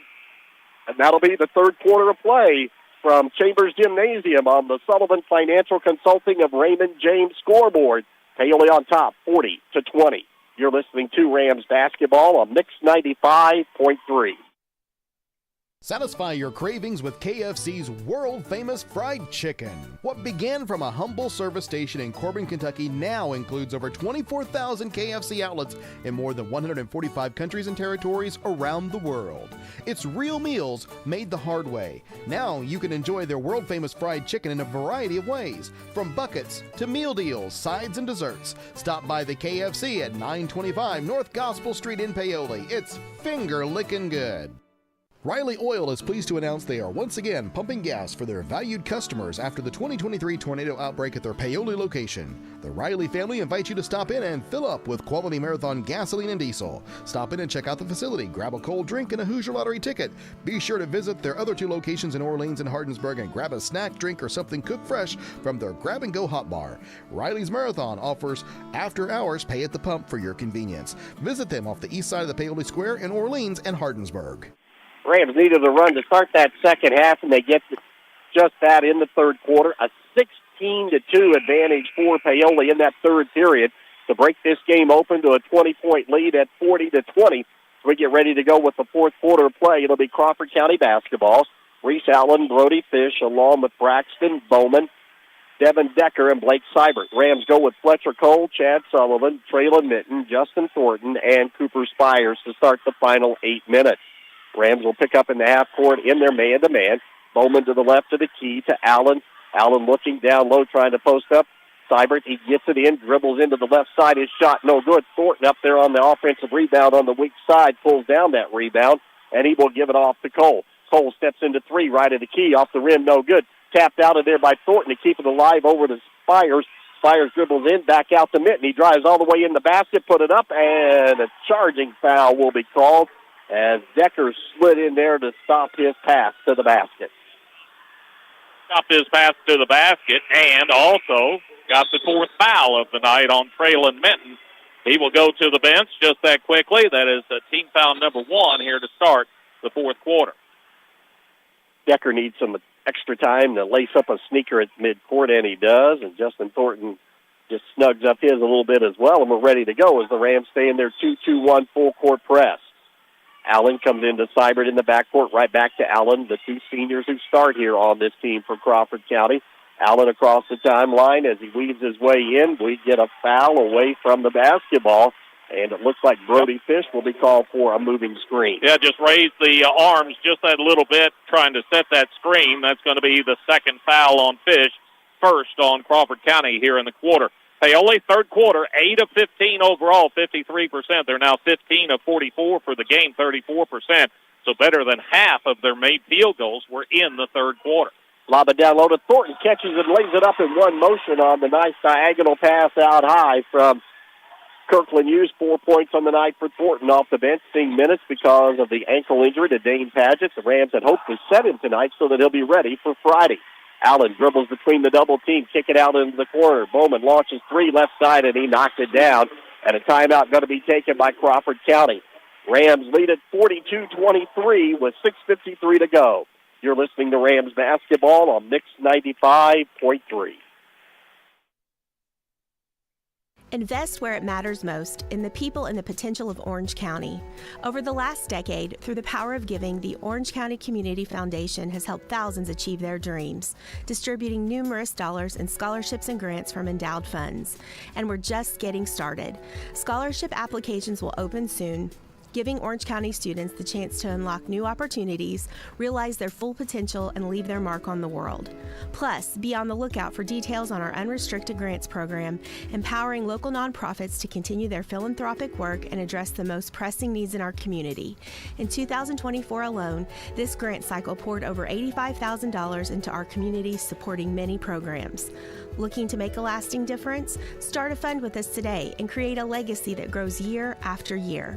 Call us at 812-723-4150 because your generosity shapes tomorrow. Together, we're building a better community. One scholarship, one grant, one legacy at a time. Crawford County took a quick time out, get things set, look and see if, they're going to extend full court pressure, and Paoli will have length of the court to go. Rams get it in the backcourt to Cole to Apple. Apple back to Cole. A 1-2-2 press in the full court. Spires across the timeline down the left side. Dribbles into the elbow. Fakes the shot. Hook pass back out front to Apple between the circles. And Dakota will reset it with 6:35 to go in the game. Rams up 42-23 as they broke open a tight ball game at the half with a big third quarter. Paoli going to spread it out here in the half court as Crawford stays in their half-court man-to-man. Cole has it. Cole dribbles down the lane, stops at the free throw line to Apple. Apple right side to Thornton. Fakes right, goes left down the lane, all the way to the basket. Shot would not go. Seibert comes down with the rebound, and when he does, there's contact, and a foul going to be called on Paoli. See who they want to put it on. Looks like they're looking over toward Justin Thornton. He will be the one charged. That's going to be his third and team second. Mentioned Paoli shooting better in that third quarter. Crawford County fell off. They were just 1 out of 10 in that third quarter of play. Rams stay in their full court pressure. Mishkuhl across the timeline. Give it up to Bowman between the circles. Bowman looking as the Rams drop back into a 2-3 zone. Bowman to the left of the key, right along the spike line, trying to set something up. Crawford a little bit confused, though, in their zone offense. Mishkuhl has it on the right side into the low post. Driving in is Seibert. He lost it, threw it back into play. Can Cole save it? He does to Apple. Long lead pass to Spires. Spires dump it off to a running Justin Thornton, who lays it up and good in one motion on the left side. 6 for Justin off the bench. 44-23. Rams again score in transition. 5:30 to go in the game. Bowman, pull up, free throw line jumper, back of the rim, no good. Gets his own rebound. One dribble down the lane, put it up, would not go again. However, Bowman is fouled, and he will be at the free throw line. All kinds of bodies in the neighborhood. See who they stick it on? Well, it's going to be on the other foul magnet. This one is Justin Thornton. He becomes the second Paoli player with 4 personal fouls. That is team foul number 3 of the quarter. Bowman at the line, 67% free throw shooter, missed everything. He struggled at the free throw line tonight. 2 out of 4 in that first half of play, but everything was just short. And, shooting into the end to our right, which is the cafeteria end, that's a tough one to shoot into. Second free throw up and good. Thornton comes out, gets a nice round of applause as checking back in Mitten with 4 fouls as well. Full court pressure in the backcourt. Mitten has it across the timeline. Give it off to Apple. To Spires into the corner. Cross-court pass to Cole. Fakes 3 dribbles into the arc. Now steps back. Didn't take the shot. Give it off to Apple. And the Rams content to run some clock as we near the 5-minute mark. Paoli up by 20. And we get a whistle and a foul going to be called. As over there, Devin Decker reached in, and he'll be whistled for that personal. That foul on Decker, that's going to be his 4th personal foul. He's the first of the Crawford County boys to pick up 4. That's team foul number 2. Paoli will inbound across the way. Spires gets it in the backcourt, in a double team, takes it with the dribble, lob it ahead to Mitten. Tip it over to Apple, down low right side. Here's Sullivan driving, laying it up and in. Good ball movement by the Rams. 6 for Chad, 46-24 with 4:50 to go in the game. Into the middle, Seibert has it, cross-court left side to Bowman, fakes, dribbles into the lane, put it up, no good. And the rebound pulled down by Mitten, and Bowman went down under the basket, still holding. I don't know if he's cramping or what. Here's Spires, long 2, left side, no good. Rebound Seibert, he'll bring it up as Seibert gets it across the timeline, and Bowman went down under the basket, and he cramped up and just couldn't get up. Now finally getting some help from the stands. I believe Christopher Broughton, the athletic director over there, to render some aid, and Bowman comes up limping, and he'll take himself out as he went down, but Rams couldn't take advantage of that 4-on-5.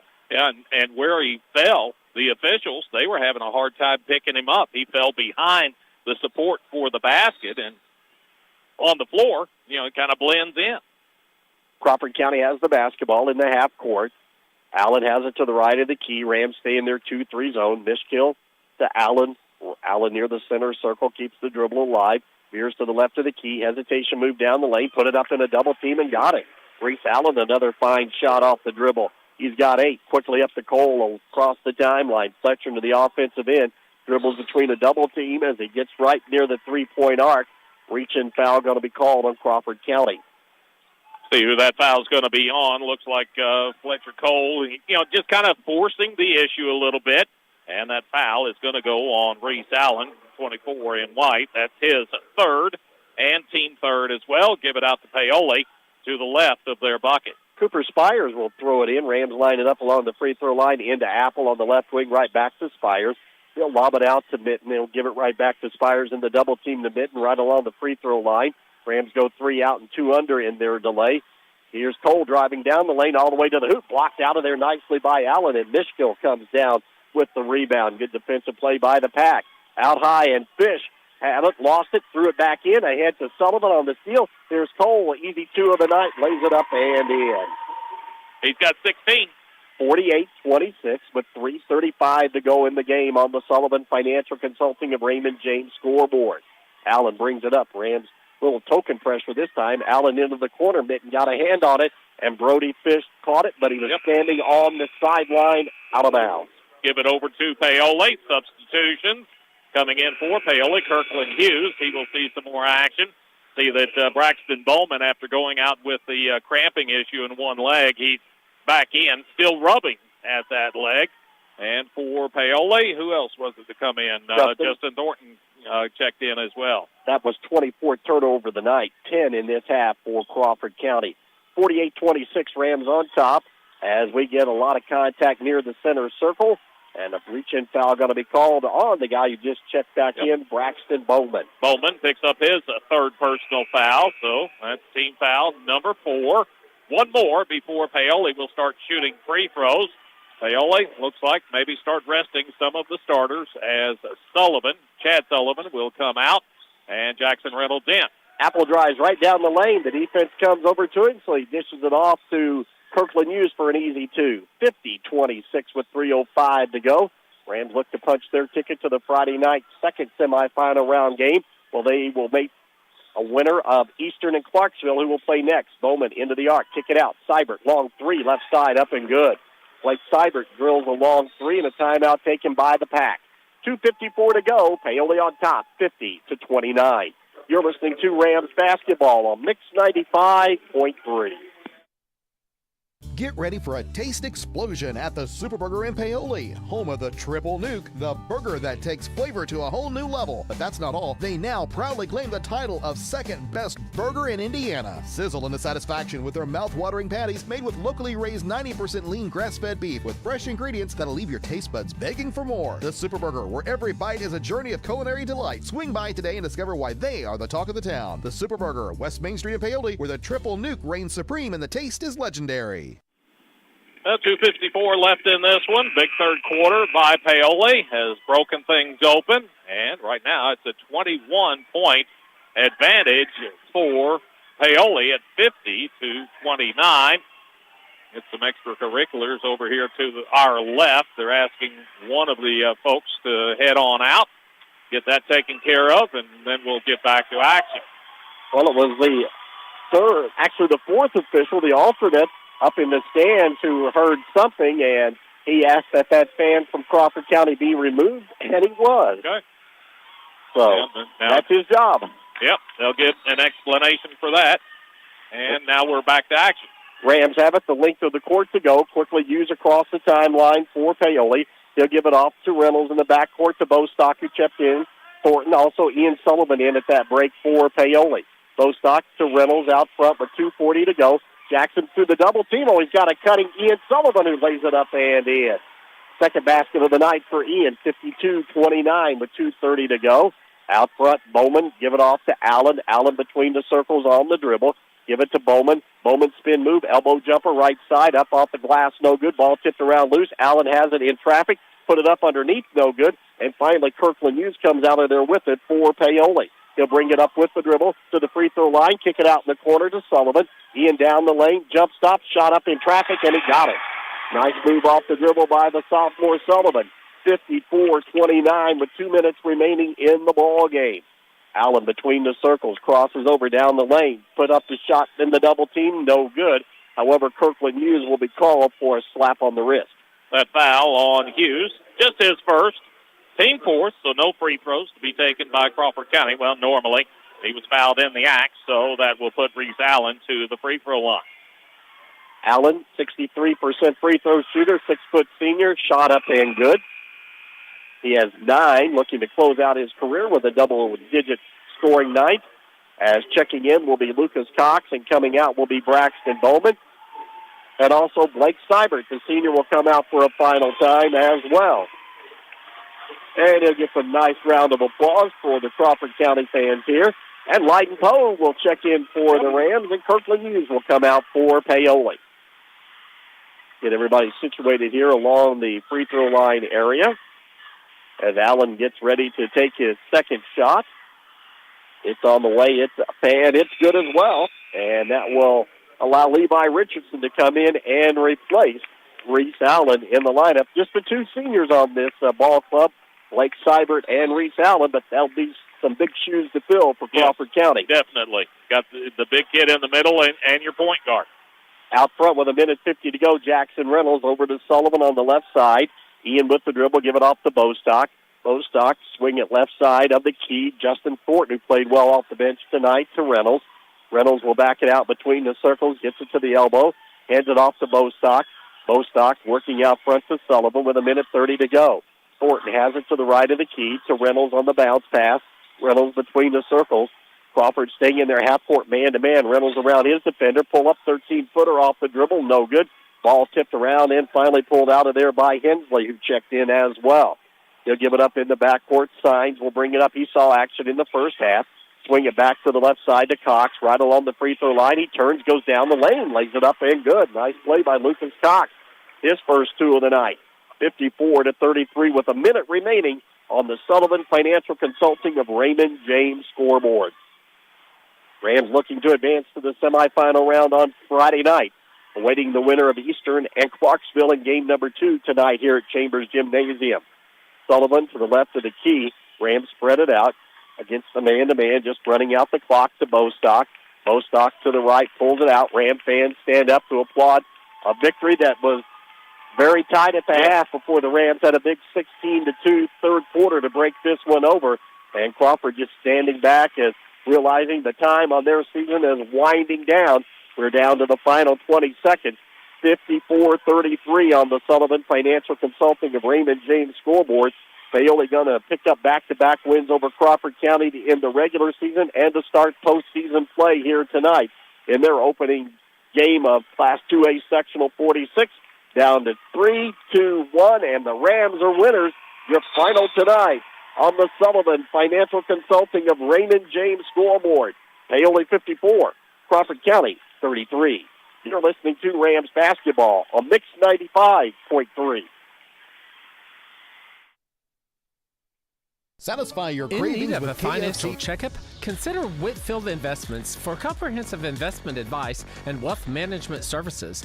As a passionate Paoli native, Wes Whitfield places the needs of his clients first as he works to grow a stronger, financially savvy community of investors, families, and individuals. Give Whitfield Investments a call today at 812-203-2545 to learn more about how Wes can help you stay on track with your goals, both now and in the future.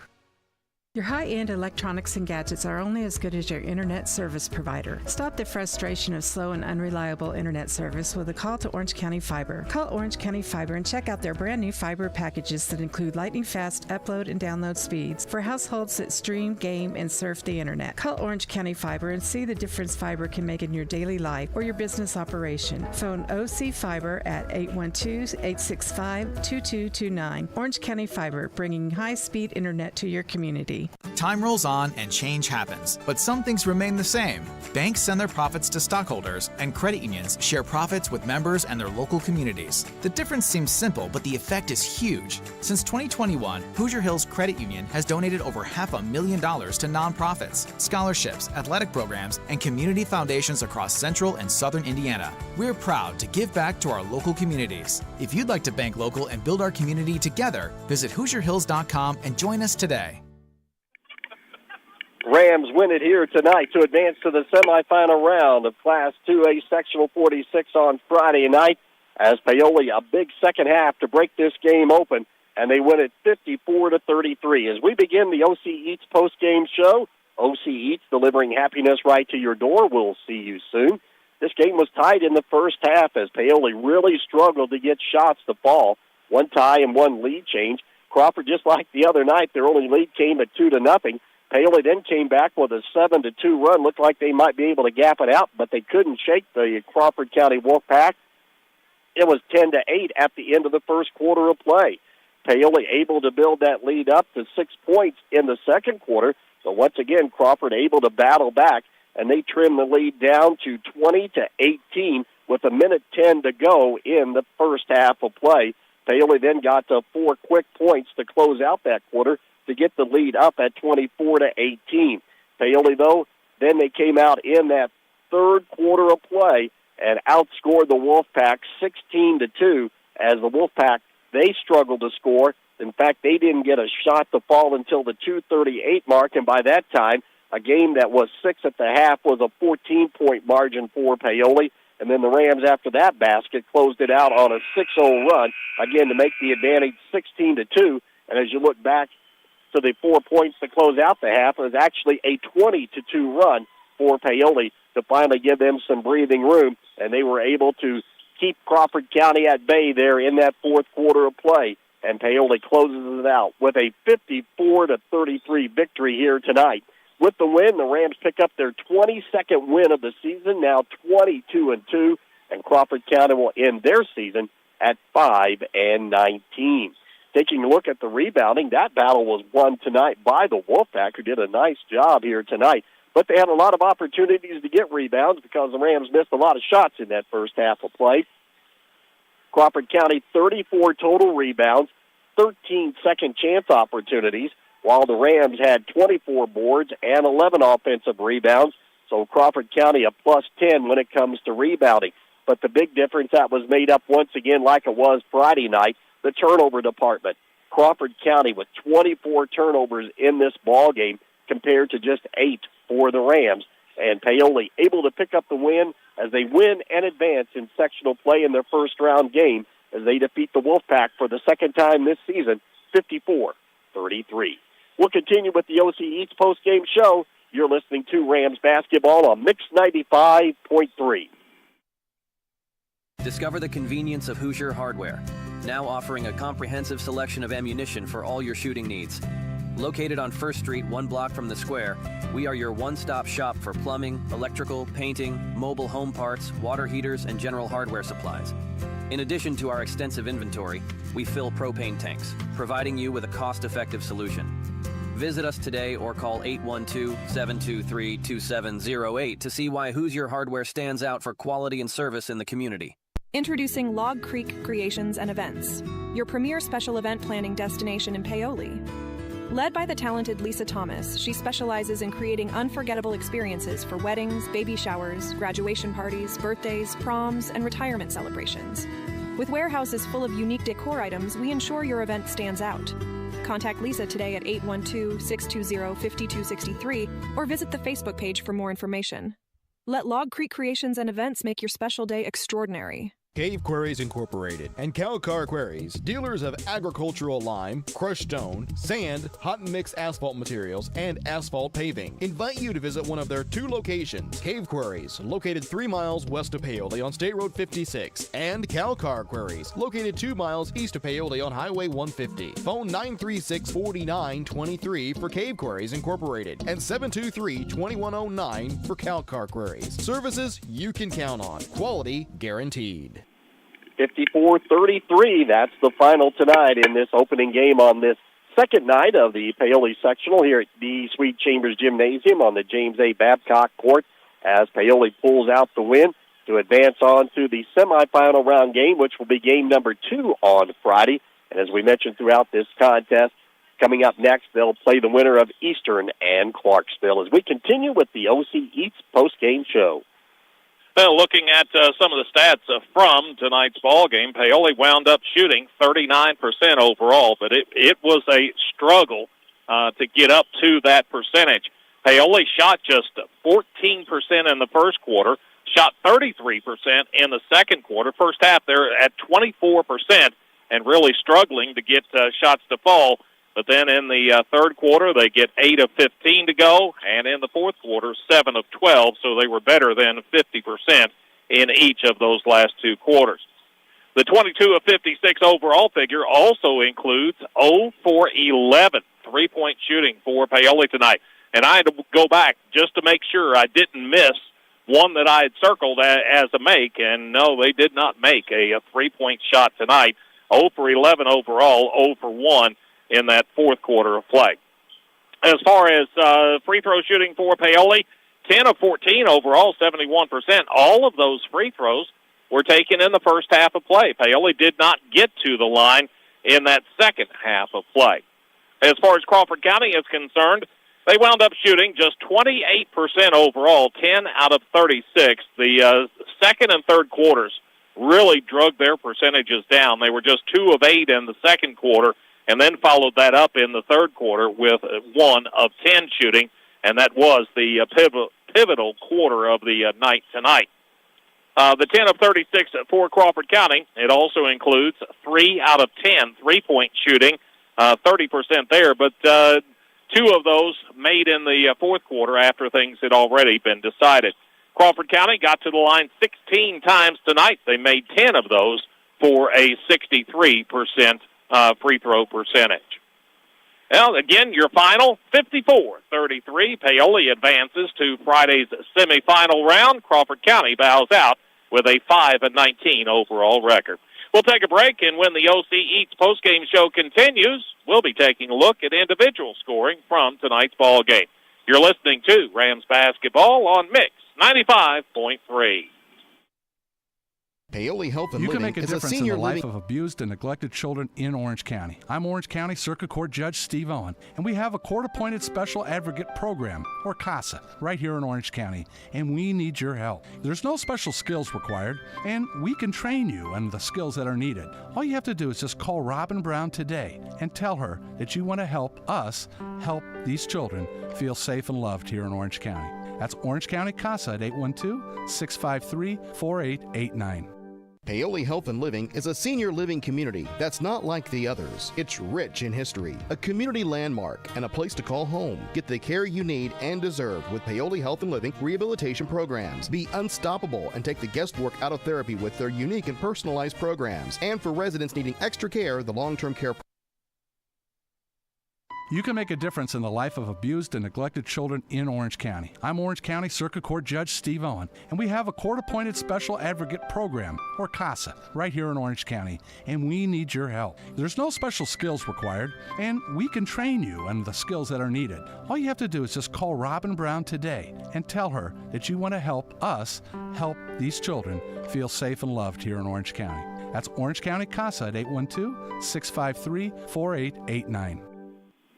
Well, game one concluded tonight. Paoli advances with a 54-33 win, 21-point margin, but it was anything but a 21-point game through the first couple of quarters as Crawford County just kept hanging around. Matter of fact, it was only a 6-point ball game at halftime at 24-18 before Paoli was finally able to gap things out in that third quarter. Third quarter was the big quarter, a 16-2 margin in favor of Paoli there. Taking a look at some of the individual stats from tonight's ball game as the OC Eats post-game show continues. Paoli, only one player in double figures, but very balanced scoring.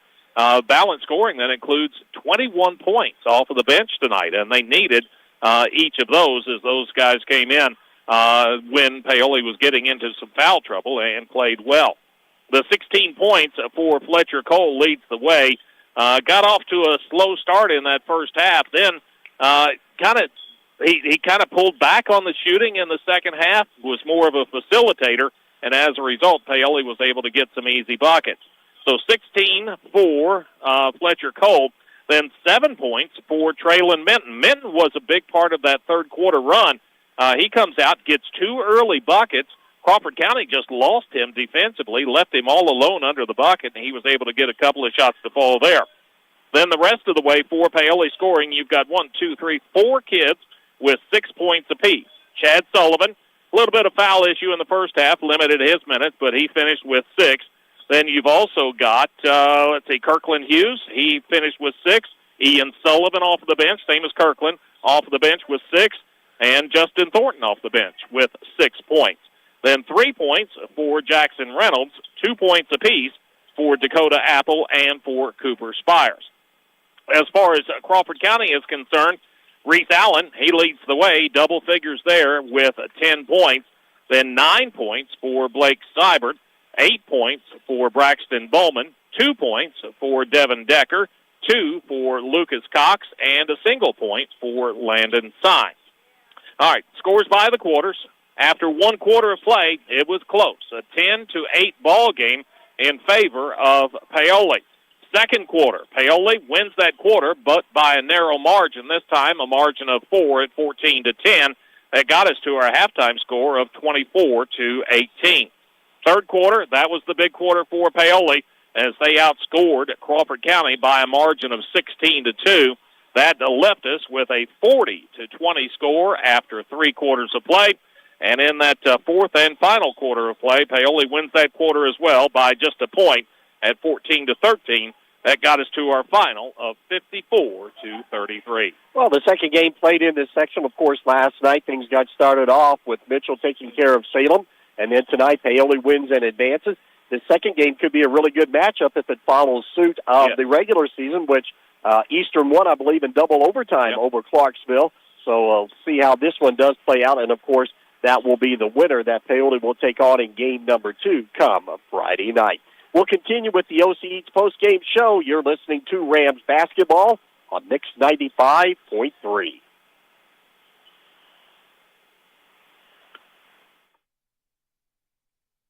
Cave Quarries Incorporated, and Cowcar Quarries, dealers of agricultural lime, crushed stone, sand, hot and mixed asphalt materials, and asphalt paving, invite you to visit one of their 2 locations. Cave Quarries, located 3 miles west of Paoli on State Road 56, and Cowcar Quarries, located 2 miles east of Paoli on Highway 150. Phone 936-4923 for Cave Quarries Incorporated and 723-2109 for Cowcar Quarries. Services you can count on. Quality guaranteed. With the 54-33 win, Paoli over Crawford County, the Rams have now won 8 in a row over the Wolfpack and 10 of the last 13. Now, these two teams, well, this was the 4th time that they have met playing the final game of the regular season and then coming right back the next week and playing in the opening round of sectional play, and that occurred in 2013, 2021, 2022, and now here in 2025. And the Rams have won all of those games. So you might think what the statistics would be, that it might not go out that way. But so far, when it comes down to those back-to-back games, the Rams do have the upper hand here. And, of course, they needed this one tonight after a struggle in the first half to finally break this game open in the second half. But, at times when you have 3 games that you're going to play in a week in sectional play, there's going to be a half or two where you're going to have to just maintain, so to speak, because you're going to have those particular points in the game when you struggle to shoot the basketball. And we really didn't talk too much about it. Paoli, a veteran group, they've been through it before, but still, when you come out first night of sectional, there's going to be some nerves. And I think to a certain extent that may have played a part as far as the shooting is concerned. You come out, you don't make shots, then all of a sudden you're starting to press yourself, trying to get that same margin that you had just the week before. So that played a part of it, I think, with Paoli. And then, second half, they just basically settled down, started playing some basketball like they are used to, got some shots to fall. And I think once they started to fall, then it was kind of like those, it just kept building upon itself. And they were able to knock down shots the rest of the half. And then the other big factor in that ball game tonight was just the fact that Paoli was able to turn Crawford County over. I don't know how many times you were looking out in the first half and you're seeing a deflected ball. Crawford County may not have turned it over, but it was deflected. And a lot of times it was the deflections that made Crawford County kind of throw that pass a little wider than they wanted to. And as a result, the thing was going out of bounds a lot of the times. So that's a big factor in tonight's ball game for Paoli. And you got to look, too, the Rams, again, a good defensive game where they only give up 33 points in this win. They gave up 35 against the Pack on Friday night and scored 10 fewer themselves when it was all said and done. But consistently, even though it was a tight ball game there, with Crawford just getting that first lead at 2-0, that had the one tie at 2, and then from that point on, the Rams were able to keep their head out in front. And Crawford, give them credit. They hung around. They shortened this game up to a half of 2 quarters, but Paoli just too strong there in that third quarter. That's kind of what I thought Crawford would do if they were in it. They would just kind of slow things down, play at a methodical pace. They did that for a while, but then, it got out of hand, and they had to pick up the pace again. Rams win it here tonight, 54-33. We'll have head coach Dusty Cole get mic'd up here and talk about this Rams win, number 22 on the season. But the Rams win and advance. That's the most important statistic here tonight, which means that they will be back on Friday night in the semifinal round game. And, of course, they will take on the winner of this second matchup between Eastern and Clarksville. Head coach Dusty Cole joins us now. And, Coach, just got to find ways to win games sometime. And after a tough first half, you were able to get things rolling there in that second half. Well, you got to be able to win a lot of different ways. That's important for a good basketball team. Obviously sometimes you're going to come out and you're going to play well, and the ball goes in the basket, and everything looks good.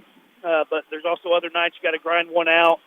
Might have to win with your defense. Might have to win with the rebounding. And you just got to be able to play those different styles. You got to win different ways. And the good thing about the kids we have, they expect to win. So we can be in a close game like we were there, and they still just expect to win. They feel like they can just grind one out if they need to. We can win on an off night. We've proved that all year long. There's been a couple of times we haven't shot the ball well, and we didn't shoot it well tonight. But that's why you play defense. That's why you work on your defense. That's why defense wins championships.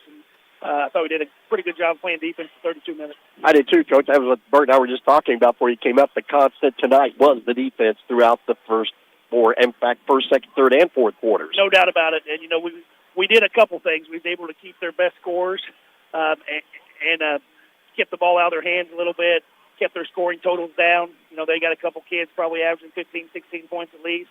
I think we kept their two leading scorers in a single digit, which is pretty tough to do. Those are two really nice players over there.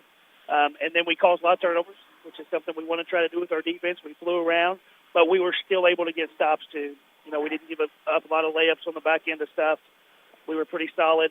We were even solid when we put the subs in with the rotations. And all night long, I thought we played pretty physical and did a nice job on the defensive end. Well, your subs came through. Coach got a lot of points from the bench, but you needed it tonight because you were in some foul trouble. We just told our guys that in there. That was a big difference in the game, I thought, was the bench play. Those guys came in and really gave us a good lift. I thought Justin played really well. I thought Ian played well. They both shot the ball well when a lot of other guys didn't. But that's what we have. We've got just a lot of guys that can do some things. That was those guys' first game in the tournament. Sometimes they just go out and play. They don't know any different sometimes. and that's nice to have guys like that. And I thought those guys really gave us a boost. I thought Jackson played really well off the bench, too, in the first half. So, the bench was a big difference in the game for sure. Hey, Coach, you came out in that third quarter and had a couple of set plays there where you were able to get Traylon loose on the baseline for easy baskets. Yeah, he had some good looks the first half, and they were sending the double teams at Fletch. So, we got him some good looks, and he just kind of missed those the first half. But we just went just right back to it, and he did a really good job there. We had a couple nice sets for Justin as well, and, he finished well. And I thought our kids did a good job of running the sets the second half. The first half I thought just too impatient, I think. We were getting some decent looks, but you don't always have to take the first one. Even if you run a set, you just want to get a really good one sometimes. And we had some good ones, yes. No doubt about that. Anytime you miss those, I think the first half we shot, 20% or something. Obviously, it's going to be hard to win the rebound battle when you shoot that poorly and miss that many layups. It's going to be hard to set up the pressure. Mm-hmm. That's something we kind of worked on the last week or two, is being able to press off some misses, being able to trap off some misses. I thought in the second half we did a better job of forcing them to their weak hand. That was a big difference that we talked about the half. They were getting loose on us a couple of times with their strong hand, but anytime they had to go weak hand, it was a real big difference. So I thought we did a much better job of that. And then we mixed in our half-court traps as well, not just the full-court stuff. And I thought that kind of threw them off balance too. But, you've got to give Crawford a lot of credit for a team that actually hasn't won a lot of games this year. Probably a disappointing season for all those guys. They come out in the sectional, and they're still playing hard. I mean, those kids really played hard tonight, so you got to give John a lot of credit. There's a lot of teams in the state that aren't playing that way. So they're doing a nice job, and the future's pretty bright for a lot of those guys. But let's face it, Coach, if you haven't played or coached in a sectional game, you don't know the kind of pressure. It's a different game when you come to postseason play. It's a lot different. I think the game's called just a little different, for one. But, just look around the state just in these first just 2 or 3 nights of the tournament. You see the number 3 team in the state get beat. Seymour gets beat to Floyd Central, which was a huge upset. They're all over the state. You just keep reading about these upsets, and they don't happen near as often in the regular season. They start to happen in the tournament. And that's for numerous reasons. I think just, the tournament is a little different. It is called a little different. But, the scouting reports are so much different, too. There's so much more information on just all these guys out here, too, so that makes a difference as well. But this was a game where a lot of these sophomores, that was their first tournament game. Right. And they really needed that. The juniors, that was their first tournament win. And you need to get one under your belt sometimes. And you learn how to get those done.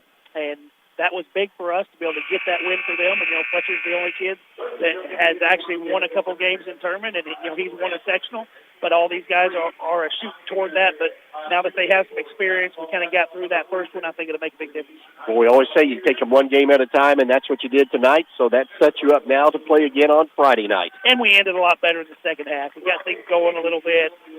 Maybe got rid of those jitters, whatever that might have been. We got rid of those, played a lot better in the second half. So hopefully we can carry all those things over into the next game and just kind of get rolling. But, the main thing's to move on and, half the teams will stay after tonight, half the Yes. teams will probably be done.